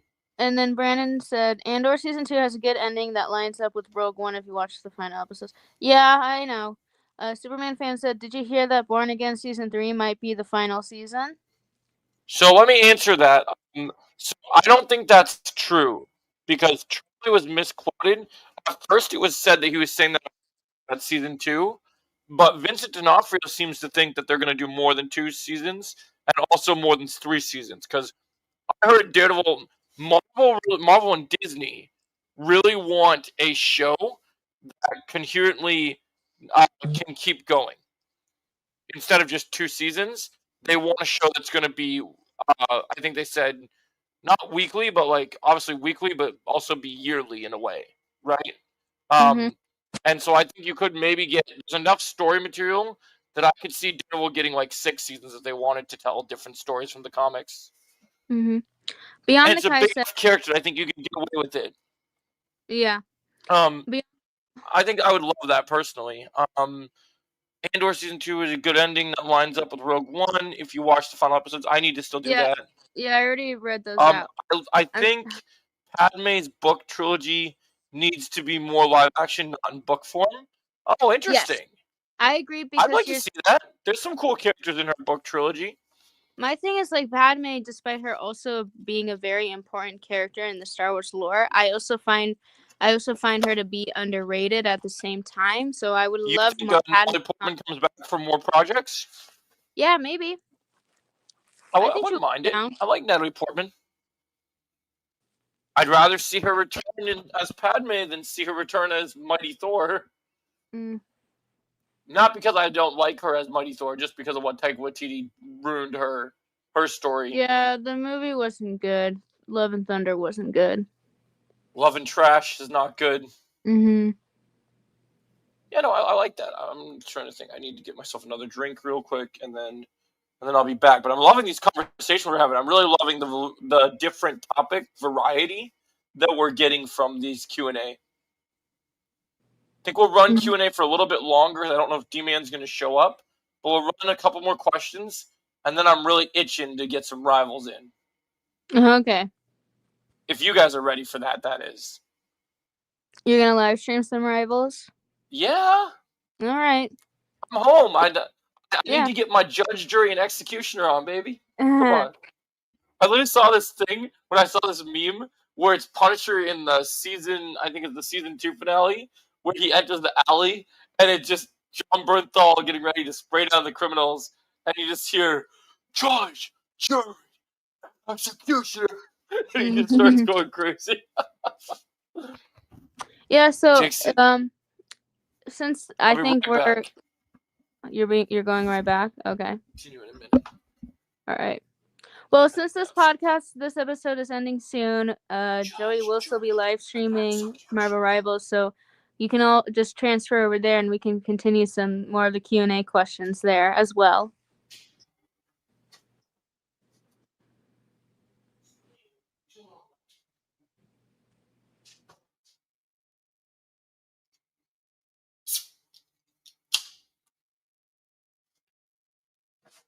All right.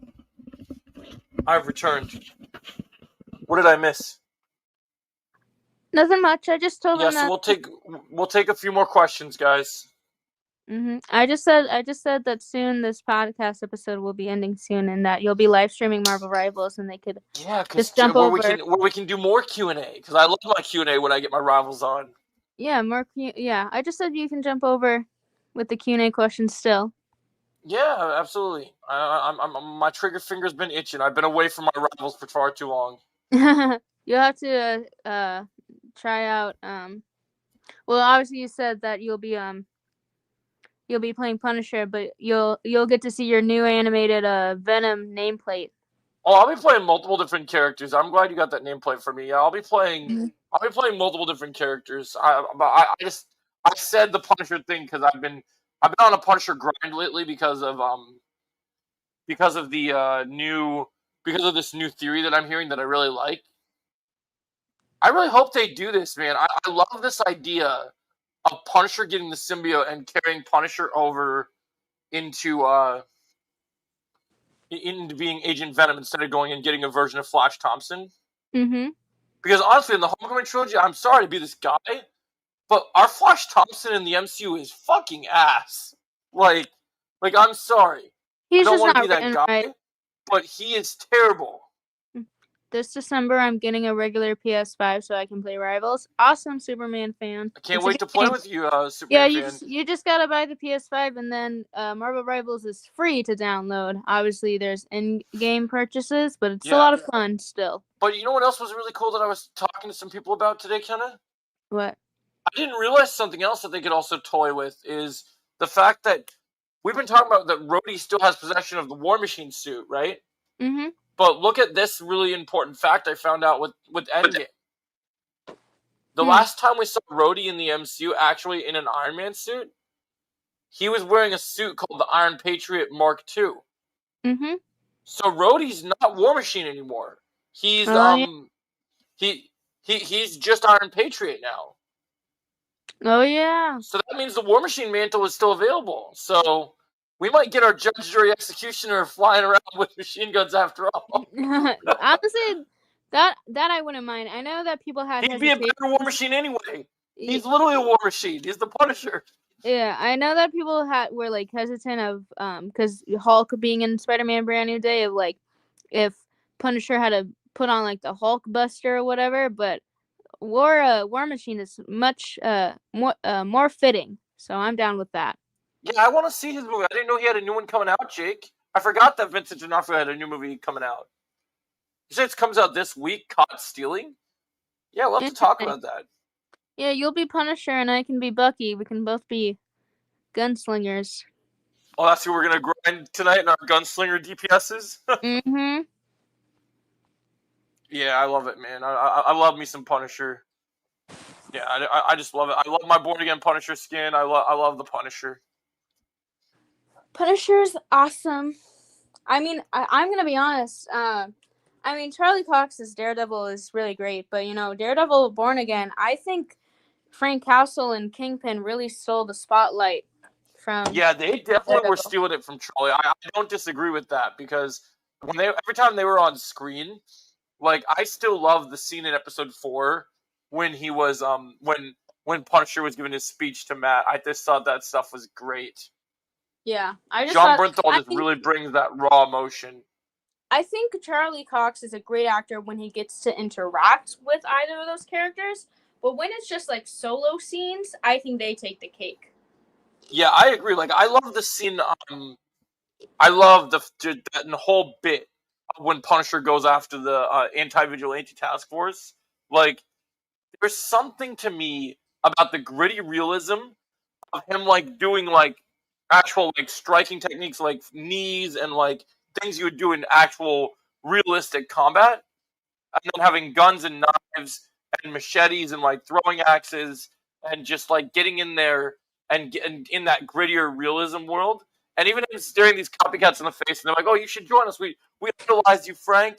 And Punisher's just like, "I don't give a shit, man. Like this guy, John Bernthal. I don't care what anybody else says. I'm sure the original Punisher, Thomas Jane, was great, but you just can't beat John Bernthal as the Punisher. Like, Yeah. I'll be honest. I know we're watching a Spider-Man movie. I'm wearing a Punisher shirt when I see Brand New Day. Like that's just happening. Like people can just accept that I'm going as the Punisher. Like. It just is the way it is because I'm amped for him being in a Spider-Man movie. Like I was already excited for Brand New Day. The moment like a no villain announcement got me excited about this movie. No announcement of Spider-Man himself made me announcement to this movie. I know people were hesitant, but the moment they said John Bernthal's in this movie, because I've been pitching a Spider-Man and Punisher interaction in a movie or some sort of situation for a long time.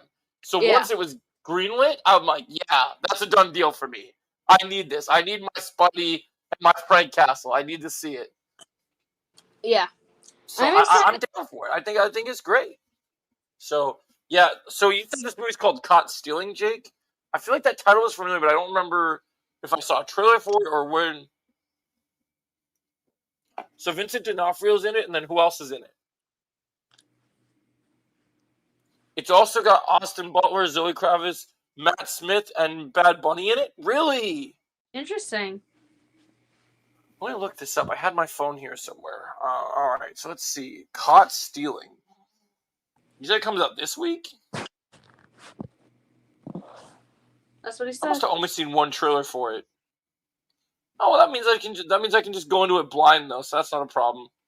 Yeah. No, I'm all in for my Matt Smith, for sure.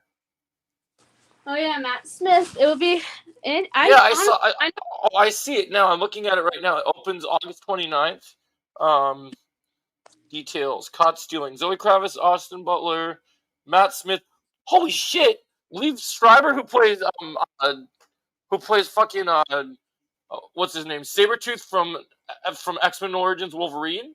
Oh wow! It's directed by Darren Aronofsky, who's a pretty good director, actually. I remember him pretty well. It says Caught Stealing, synopsis, Hank Thompson. So the lead character is Austin Butler, it looks like. Austin Butler is a high school baseball phantom who can't play anymore, but everything else is going okay. He's got a great girl, Zoe Kravitz, tends bar at a New York dive, and his favorite team is making an underdog run at the Peanut when his punk rock neighbor Russ, played by Matt Smith, asks him to take care of his cat for a few days. Hank suddenly finds himself caught in the middle of a mostly crew of threatening gangsters. They all want a piece of him. The problem is he has no idea why. As Hank attempts to evade their ever-tightening grip, he's got to use all his hustle to stay alive long enough to find out. Caught Stealing is directed by Academy Award director Darren Aronofsky. Screenplay by Charlie Huston. Based on his book of the same name, the film stars Austin Butler, Regina King, Zoe Kravitz, Matt Smith, Liev Schreiber, Vincent D'Onofrio, Wow, that's crazy. A lot of names. Yeah, that sounds promising. I might have to check that out. So you get that one comes out, and the Roses early screening. That's the new Benedict Cumberbatch movie. Toxic Avenger. Holy shit! Toxic Avengers comes out on the 29th as well. Oh, so that's when it's coming out. Okay. And you have the Jaws 50th anniversary. No, Underground. I need to watch that still. That was on my list. I need to watch that foreign show on Max, the Tokyo Vice. There's supposed to be some incredible martial arts in that show. Yeah, a couple more Q&A questions, then we're going into Rivals, guys. Yeah, but you can also ask me Q&A questions on Rivals as well. Yeah. I'm just checking something real quick. While we're waiting for the next question. I gotta watch that though, Underground. Thanks for reminding me. I totally forgot about Tokyo Vice until he brought it up to me.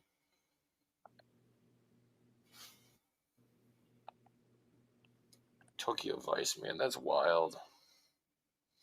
That cast is insane, man. That's crazy.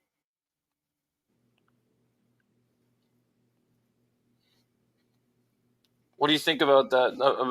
About that kind of? I think that's very interesting.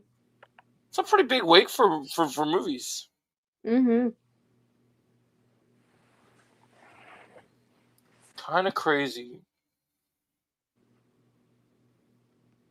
Someone did a video 4 days ago why James Gunn's DCU needs the most powerful Batman. I might have to watch that later. That's interesting.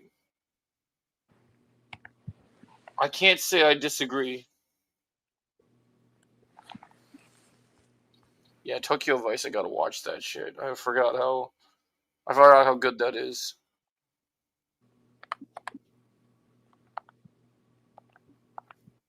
Tokyo Vice, man, that's crazy.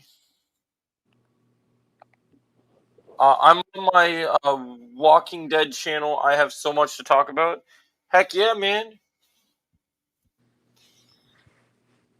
Wow, people really made so many different videos of these Marvel Rival alts in movie editions. That's funny. It's crazy. It's pretty funny, honestly. Yeah, I like the idea of that. I think that's cool. I think there's some cool stuff.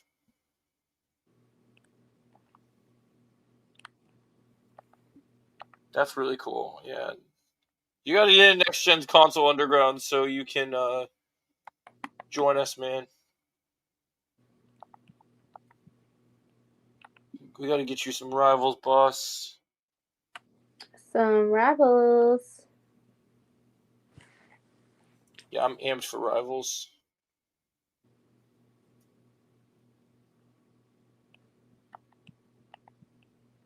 Ooh, we got a Spider-Man Brand New Day update. Tom Holland is on a small break from filming in Glasgow.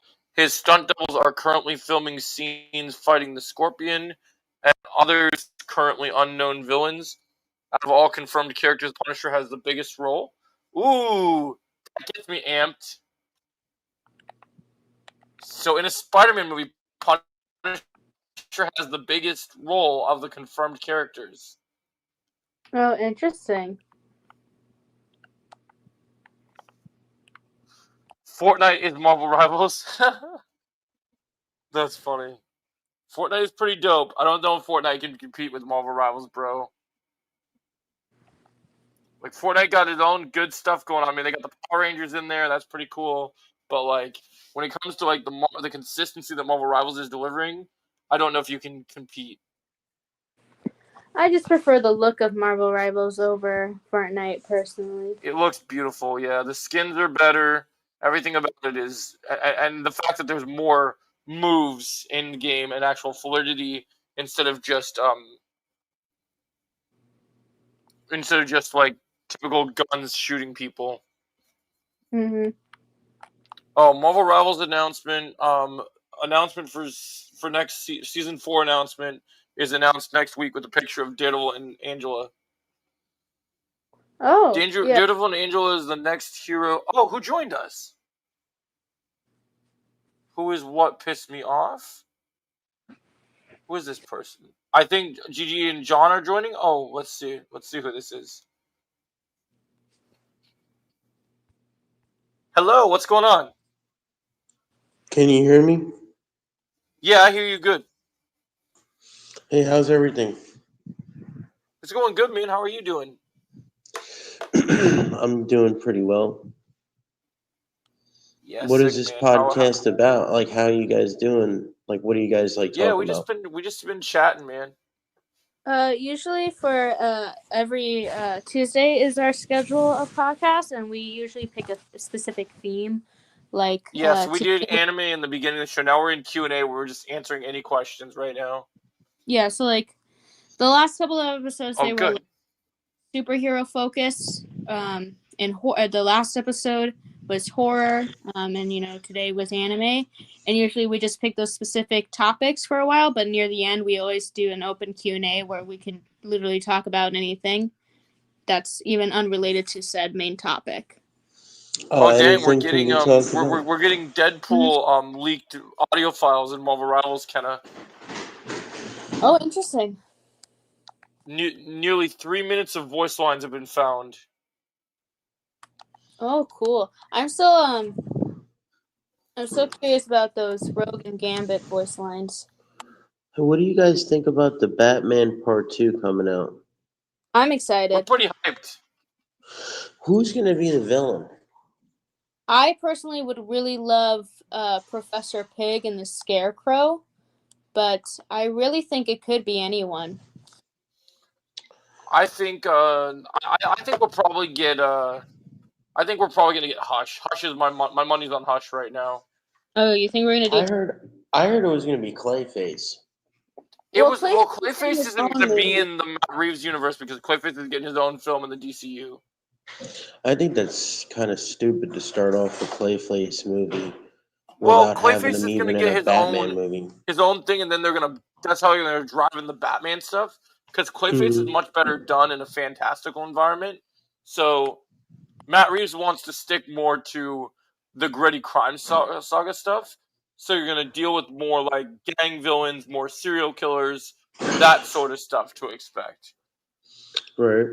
Because Well, James Gunn is going to tackle the all original the concept for Clayface. Well, the original concept of Clayface in the old days was like he was like a discard man. He wasn't really like a transforming type of thing like in the animated series. He looked a lot different. So I thought they were going to use the old version of him. They still could. You know what I'm talking about? Like how he looked back in the day with like a hat and stuff. Yeah, I understand. Yeah, I get. Yeah, I mean, I think what they've already. Okay. Oh, I'll answer the Professor Pig in a second. I think with like Clayface that with the Clayface movie, they're mostly going based on the episode in the animated Batman series of like how his origin was written there. They just never work out. These except Joker really was the only villain film that worked out. Hey, I think- Chosen. From Yo, the what's joke. up, guys? I want to answer Beyond the Guy's question. Who's Professor Pig? I never heard of him. He's kind of an underrated Batman villain, not really known. And how I would want him in the Matt Reeves universe for Batman 2 is that he's like the mini antagonist that leads up to the bigger one, which would be like Scarecrow, for example. But he's in one of the Arkham games, I believe. And in the comics, basically, he's a deranged surgeon, and he kidnaps people, and performs surgeries on them, and kind of makes them into like brainless kind of dolls.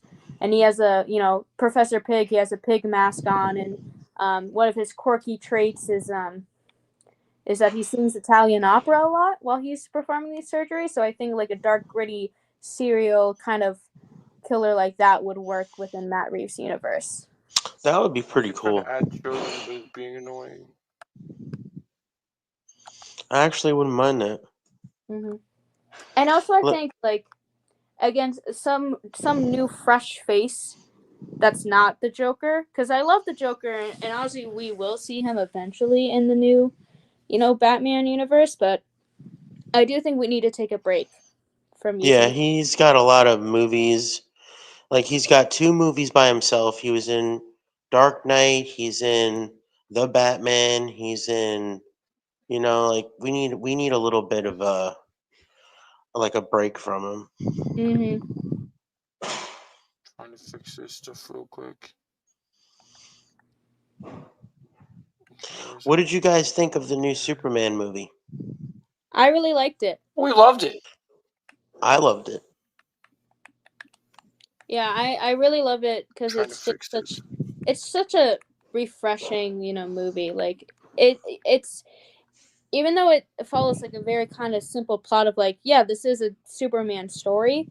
I think just because we haven't gotten a good simple Superman story in such a long time that again it was just like so refreshing to see, and it was hopeful, and I really love how colorful it was. Like it really felt like a comic book come to life. Yeah. So I really loved it. Like it was beautiful, Welcome, Chosen. that movie. Yeah, what's Mhm. up? Like it looked like the 90s comics. Like the Death of Superman stuff Yeah. where there was like, Yeah. mutants and like, like creatures. Like even that scene where he was fighting that big giant creature reminded me of shit from those from that show, or even the animated series. Yeah, that's like what I really love about it is that not only is it kind of like accurate to obviously comic book accurate for the most part, but also like it really felt like, watching like the old Justice League cartoons and the Superman animated series. Yep. John, who do you want to play DCU Batman? Chris wants to know. Yeah. Damn, I don't know. It's probably gonna be Ben Affleck. You want Ben Affleck? They're not going to again? get Ben Affleck again. He's done. I don't want him to play him, but he's probably gonna be.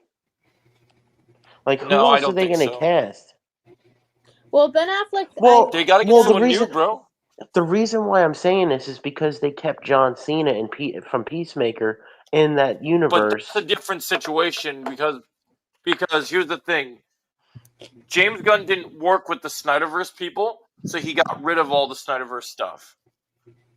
But that Yeah. counts It's as a different Snyderverse universe. because of the Suicide Squad is a sequel to Suicide Squad, which Yes, had Ben but Affleck. remember, there's two Suicide Squad movies. So the first Suicide Squad movie references the events from Batman vs Superman. The one James Gunn directs doesn't reference that movie. It does because you have the same characters. Not the same roster. They killed Captain Boomerang. They didn't use the same roster. They had Harley Quinn. They got rid of Deadshot. They got rid of all the other characters. They introduced yeah, that's Bloodsport, an true. entire new team. I guess that's true that they're dead, yeah, but it's still the Yes, same so people. though. they changed that. I think they're gonna get Well, someone if it is new. going to be someone else, which I hope it is, it's probably going to be somebody we don't know because nobody really knows David Cornsweet that well. That is very true, actually. I I remember. mean, I think So it'll it's be a hard to say. surprise, I'm sure. He does make a good point, Joe, because the first You time think we it's going found to out be a surprise? that David was gonna play Superman, I feel like no one knew that David was gonna play Superman when we first found out. You were saying Yeah, I you think it's a going nice to be surprise. A lot of people are campaigning for this Brendan Squinar guy. Brendan Skinard? or Alan Richardson. It Yeah, could or be Alan one. Richardson. Yeah. I mean, I'll be fine if it's someone that we don't even know. Yeah, that would be That- cool.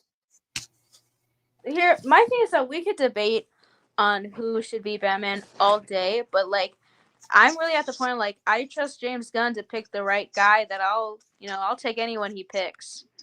Yeah, I think whoever he I picks will be agree. fine. I mean, we'll do the role when well. I first found out that David was gonna play Superman, I'm like, yeah, James Gunn's gonna cook with David with Superman. I was thinking Scott really Adkins. funny as an Elseworld project that maybe maybe like a little gag reel, I don't know, but like, Nicholas Hoult, he played a great Lex Luthor, but he auditioned to play Superman as well. And I think it'd be really funny if James Gunn did like a little gag reel of they swap their roles. We all want that, Chris. Trust we me. get to see we get to see Nicholas Hoult as Superman just for funsies. 'cause Yeah. I I think that'd wanted be him as Superman. I wanted Nicholas Hoult to play Superman. I feel like I did notice that a lot of people wanted to play him. I don't think he would have been a bad choice, but I do think David just really takes it. Like, Yeah, he does. I think he was great. And, Nicholas Hoult as Lex was also perfect.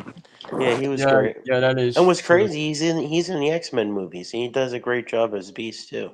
Yeah. Same thing with Mr. Terrific. He was in the X-Men movies, but they killed off his character in that film. Oh yeah. Yeah, Mr. And what's Terrific. funny is Bryan Singer did the X-Men movies, and he did a Superman movie. Yeah. And those Yeah, movies are a That's part of the kinda same movies. crazy. And Bryan Singer even directed one of the, I think, Future Past with Nicholas Hoult as Beast. Isn't that weird? I know, it's crazy how, they connect. It's just because there's so many damn superhero movies now Yeah. that, like, everybody's been in everything now. Pretty much they're gonna get a guy playing. George Clooney cast as Batman, even though he already played him before and it sucked. You know what I mean? Like some joke like that. Like it Yeah. would be like a guy who already played him and everybody forgot. That's kind of how What movie did you watch recently that Brandon Sklenar was just in? Oh yeah, Jake. Yeah, I was gonna say what movie I- was. Oh yeah, and by the way, speaking of DC, I was gonna say when I found out yesterday that we could possibly get Blue Beetle. I haven't seen anything of that guy, Brandon Skynyrd.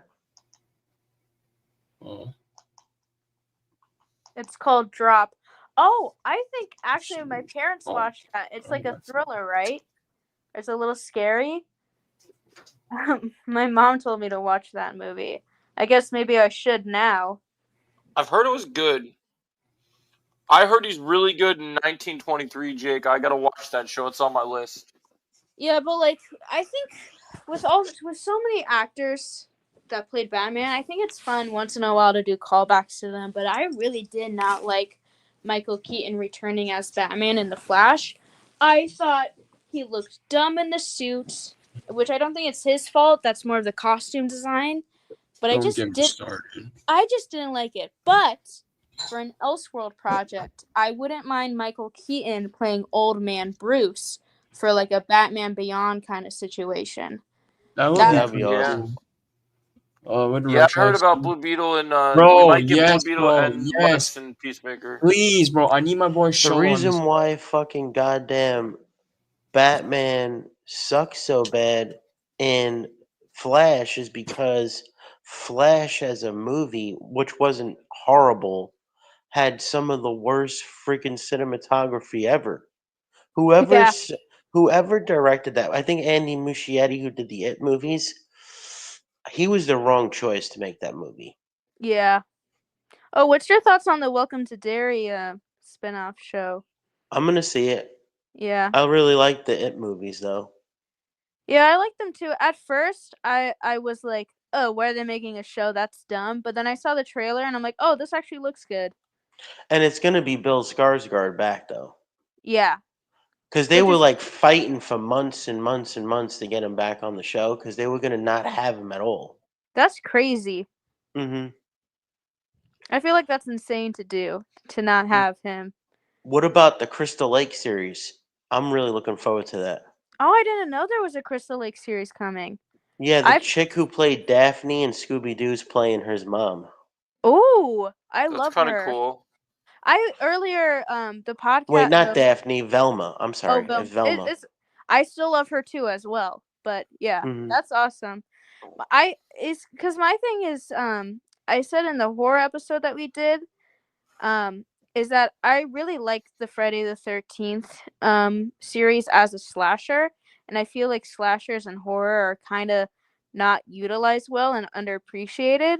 And since there's still that legal battle of who owns the rights of Friday the 13th, I was really hoping. I really think we need a. I think I'm excited. I'm interested in the Crystal Lake series, but I would love like another movie of Friday the 13th again. They 'cause it's kind of just made a short film from the directors of Wrong Turn. It's called Sweet Revenge. Oh, I did see another. There's a fan, 3 mini short films. It's like Don't Hike in the Snow. Mm-hmm. That's good.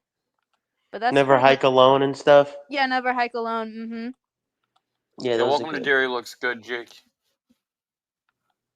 Yeah, I just think like Jason, like he's popular, but he also like I don't know.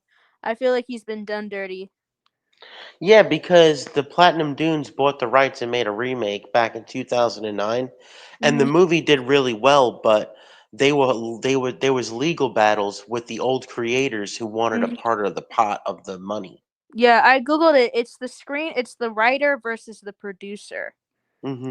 that are fighting over the rights. But That's why like everybody wants a piece of the pie. yeah. That's why like the video game stopped being updated because of the legal battle. Which I never played the game, but I heard that it had a lot of fans for it. It looks sick. I want to play that still. Mhm. But But it the has Halloween game, I'm really not looking forward to it, to be honest. I really like the first Halloween movie. Michael Myers is like my least favorite horror kind of icon ever. Like I just find him boring. He doesn't interest me. Like I also think that's just due to the franchise dragging and making more movies to profit, but yeah, I Well, get what I love Michael Myers. I love Halloween. I love everything about Halloween and Michael Myers. I'm Mhm. just saying this new game I'm not crazy about. Yeah, I Be- get that. because it's like why make a game?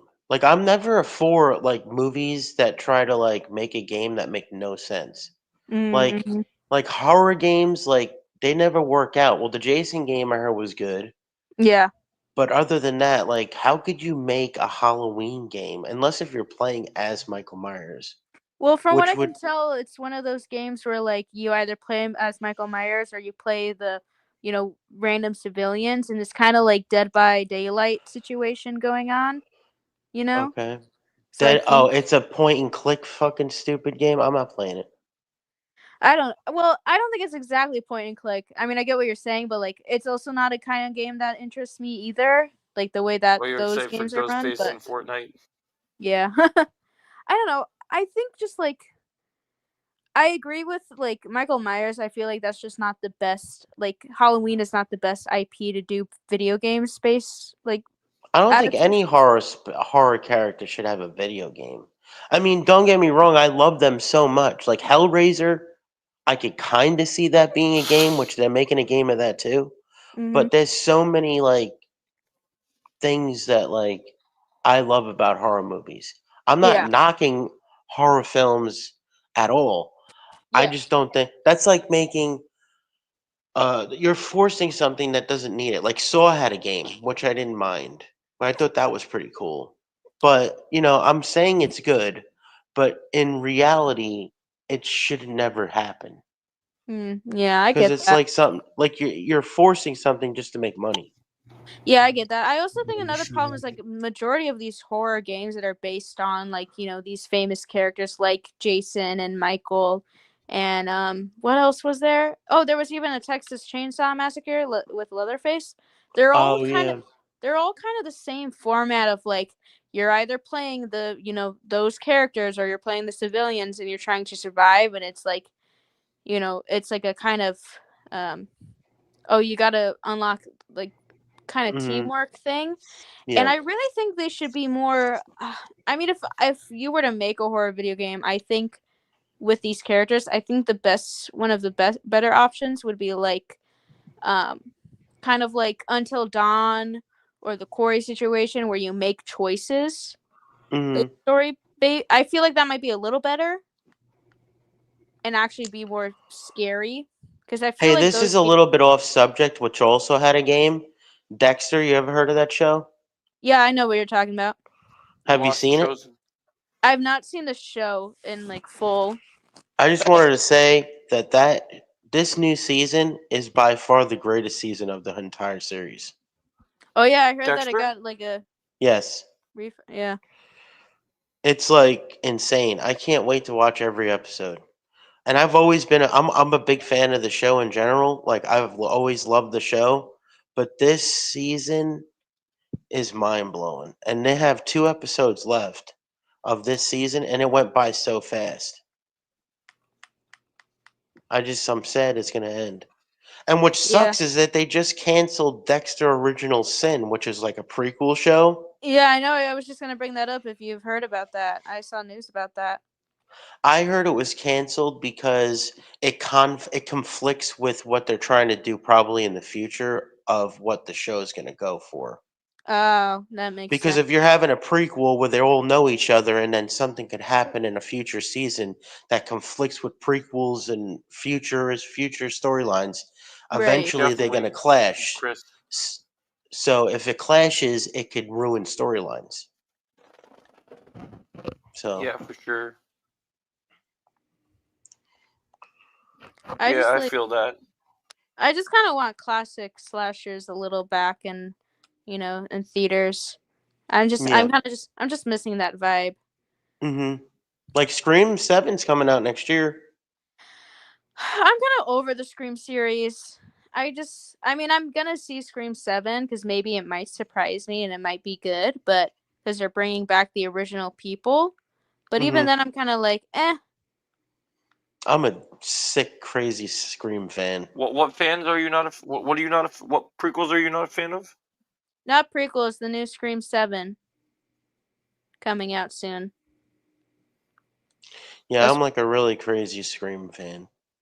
And that's totally fair because I think Scream, like, overall is still a good franchise. Like, I really like the first couple of movies. Scream 5 is my least favorite. I've said that like a bunch. Oh, really? Before, but yeah, I just didn't like Scream 5. It's just not. They weren't like I didn't care for the Ghostface reveals of those characters being Ghostface. It's just like not my overall favorite. But Scream 6 was better. I missed that vibe too, Kenna. I'd say Scream 6 is my favorite too. Yeah, Scream 6 was good. I like Scream 6. I would really say my favorites are probably just the first Scream and Scream 6. I love them all. I really can't even say. Part 4, if I had to choose, is the best one.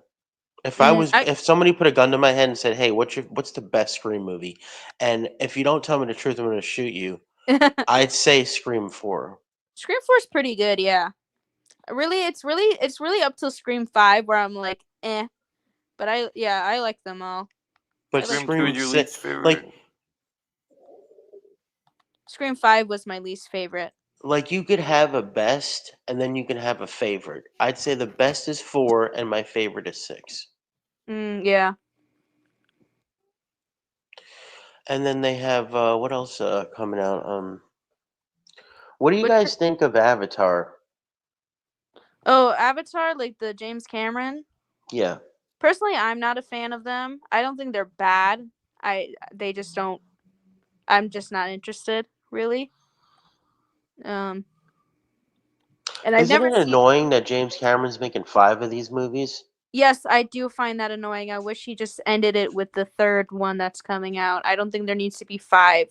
I think that's ridiculous.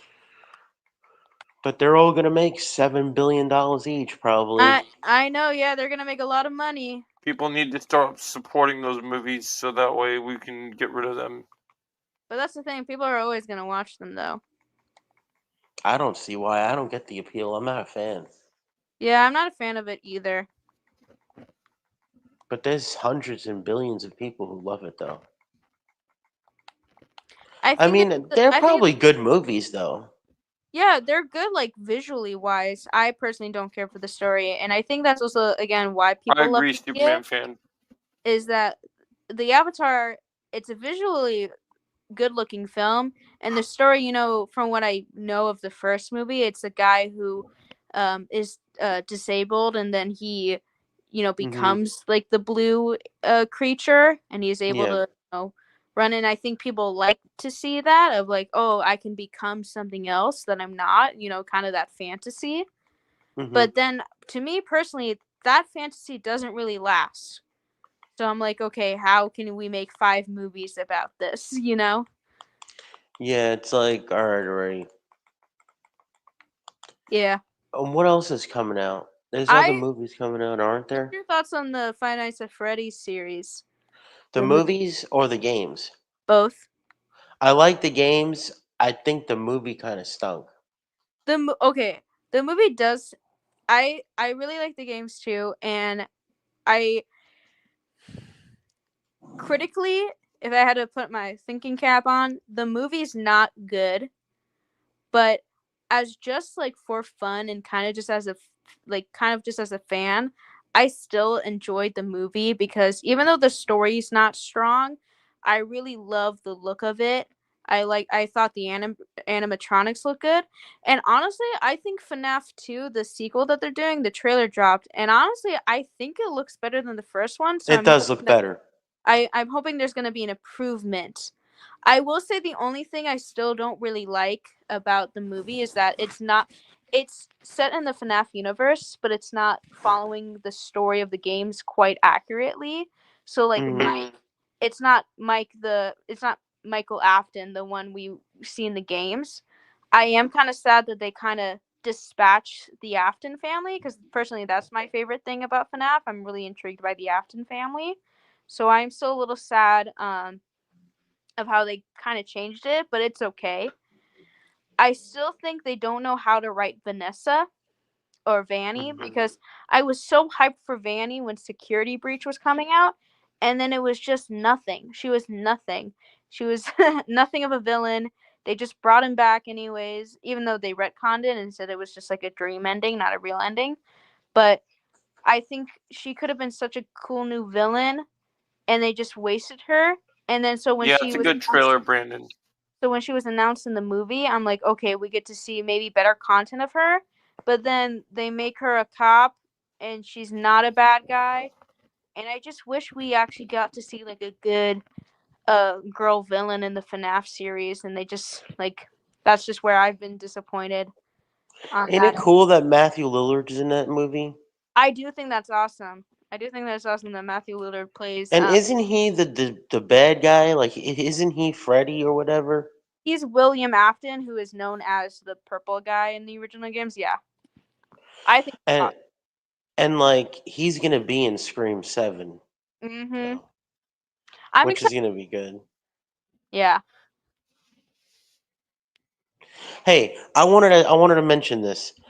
I'm sorry to say this, and it's hard for me to admit, but this is a long story. When the Batman was coming out, I was saying while the casting happened that Robert Pattinson was playing Batman, that he was going to be really shitty because he was in the Twilight movies, and it turned out that he's actually the greatest Batman ever to me. Yeah. And the movie itself is the greatest Batman movie ever made. Agreed. I mean, I love The Dark Knight. I love Batman Begins. I love The Dark Knight Rises. I love all the old movies, but this is the Batman I've always dreamed of. I agree. Yeah, like I love. Brandon, let me answer your question here. Is Peacemaker season 2 good? I heard there is one controversial scene in the first episode. It's not really controversial. Peacemaker season 2 is very good so far from the first episode. It's just how do I put this? The scene isn't controversial. It was just like a shock to people because it's inappropriate. Unless you're talking about the controversial thing, which people are mad about the intro. Did they show John Cena's ass? In a way, yes. In a way, Who yeah. cares? Who gives a crap? Literally, yeah. Yeah. People need to calm down. It's meant to be a rated R show. It's a TVMA show. It's like The Boys. Accept it. It's fine. Yeah, but what you were saying about the Batman is that I think it was fair to like have doubts about Robert Pattinson because nobody really knew him beforehand besides, Twilight and like things that he did that weren't really as successful as Twilight. But then I think he's a great Batman. My only thing though is that I am hoping for Batman 2 we get to see him a little bit as Bruce Wayne, just a little longer. Because I understand in Batman 1, he's only been Batman for 2 years in that timeline. So Mhm. I mean, he's not very outgoing. He's not playing the, Like the philanthropist. yeah. And because he's still grieving, right? And I totally get that, but I am hoping maybe there's like a little time jump for the sequel, that he's kind of more out there as Bruce Wayne to Yeah. try to get He's an amazing. Matt Reeves is such an amazing director, though. He'll make anything work. So, if like I have doubts, I have faith in Matt Reeves. yeah, So, like, no matter what he does, if he decides to make him a philanthropist more, because I already have an automatic doubt, can I see that being happening with Robert Pattinson? I'm gonna say this: anything Matt Reeves does is gonna be perfect. yeah. Yeah. And I'm not saying that I want him to be over the top, rich playboy persona. I just mean like, he's kind of going out there being like, "Hey, hello, it's me. Just here for the charity event," and then dipping to do, Batman stuff. Kind of just a little bit of that. That's why Nothing. I like my Hush pick, because you could play with that where, like, he's being such a shitty Bruce Wayne, and then the real, or not the real Bruce Wayne, but the fake Bruce Wayne was making him look even bad. worse when he's gone. Like, there's so much to dive into that movie, though. Too, it's not just like one Well, the paint other by thing that I have to numbers. accept this, and I'm sure a lot of people might struggle with this because they don't like these kind of runtimes. I guarantee the Batman 2 is going to be 3 hours, just like the first film. I hope it's fucking 6 hours. 6 hours. Maybe extended cut. Yeah. Yeah. 3 hours. Theatrical, I think you can't get away with more than 3, but maybe you could. It's so episodic too. It feels like if it was cut up as a show, it would be the greatest Batman show ever. I know what But I love it's about a the movie. Batman is that it feels, out of all Batman movies we have, it truly feels like a dark crime gritty. All right, sorry guys, I gotta novel. go though. Oh, it's okay. Nice. No worries, John. We're gonna wrap up. You too. Yeah, it was nice Good. talking to you. I hope in the Batman 2, you come back next week, man. You're welcome anytime. All right, I'll come. Perfect. Awesome. I hope in the Batman 2 we see more of Robert Pattinson being a detective and have more fights. Yeah, I agree. All right, guys, we're going to continue this on Marvel Rivals, so come join the Marvel Rivals stream because we're going to go have some fun. Yep. It's time to assemble. All right, guys, we're going to end this. Thanks for coming to the podcast. We're hopping over to Rivals now. Thanks for being here. Bye. Buddy.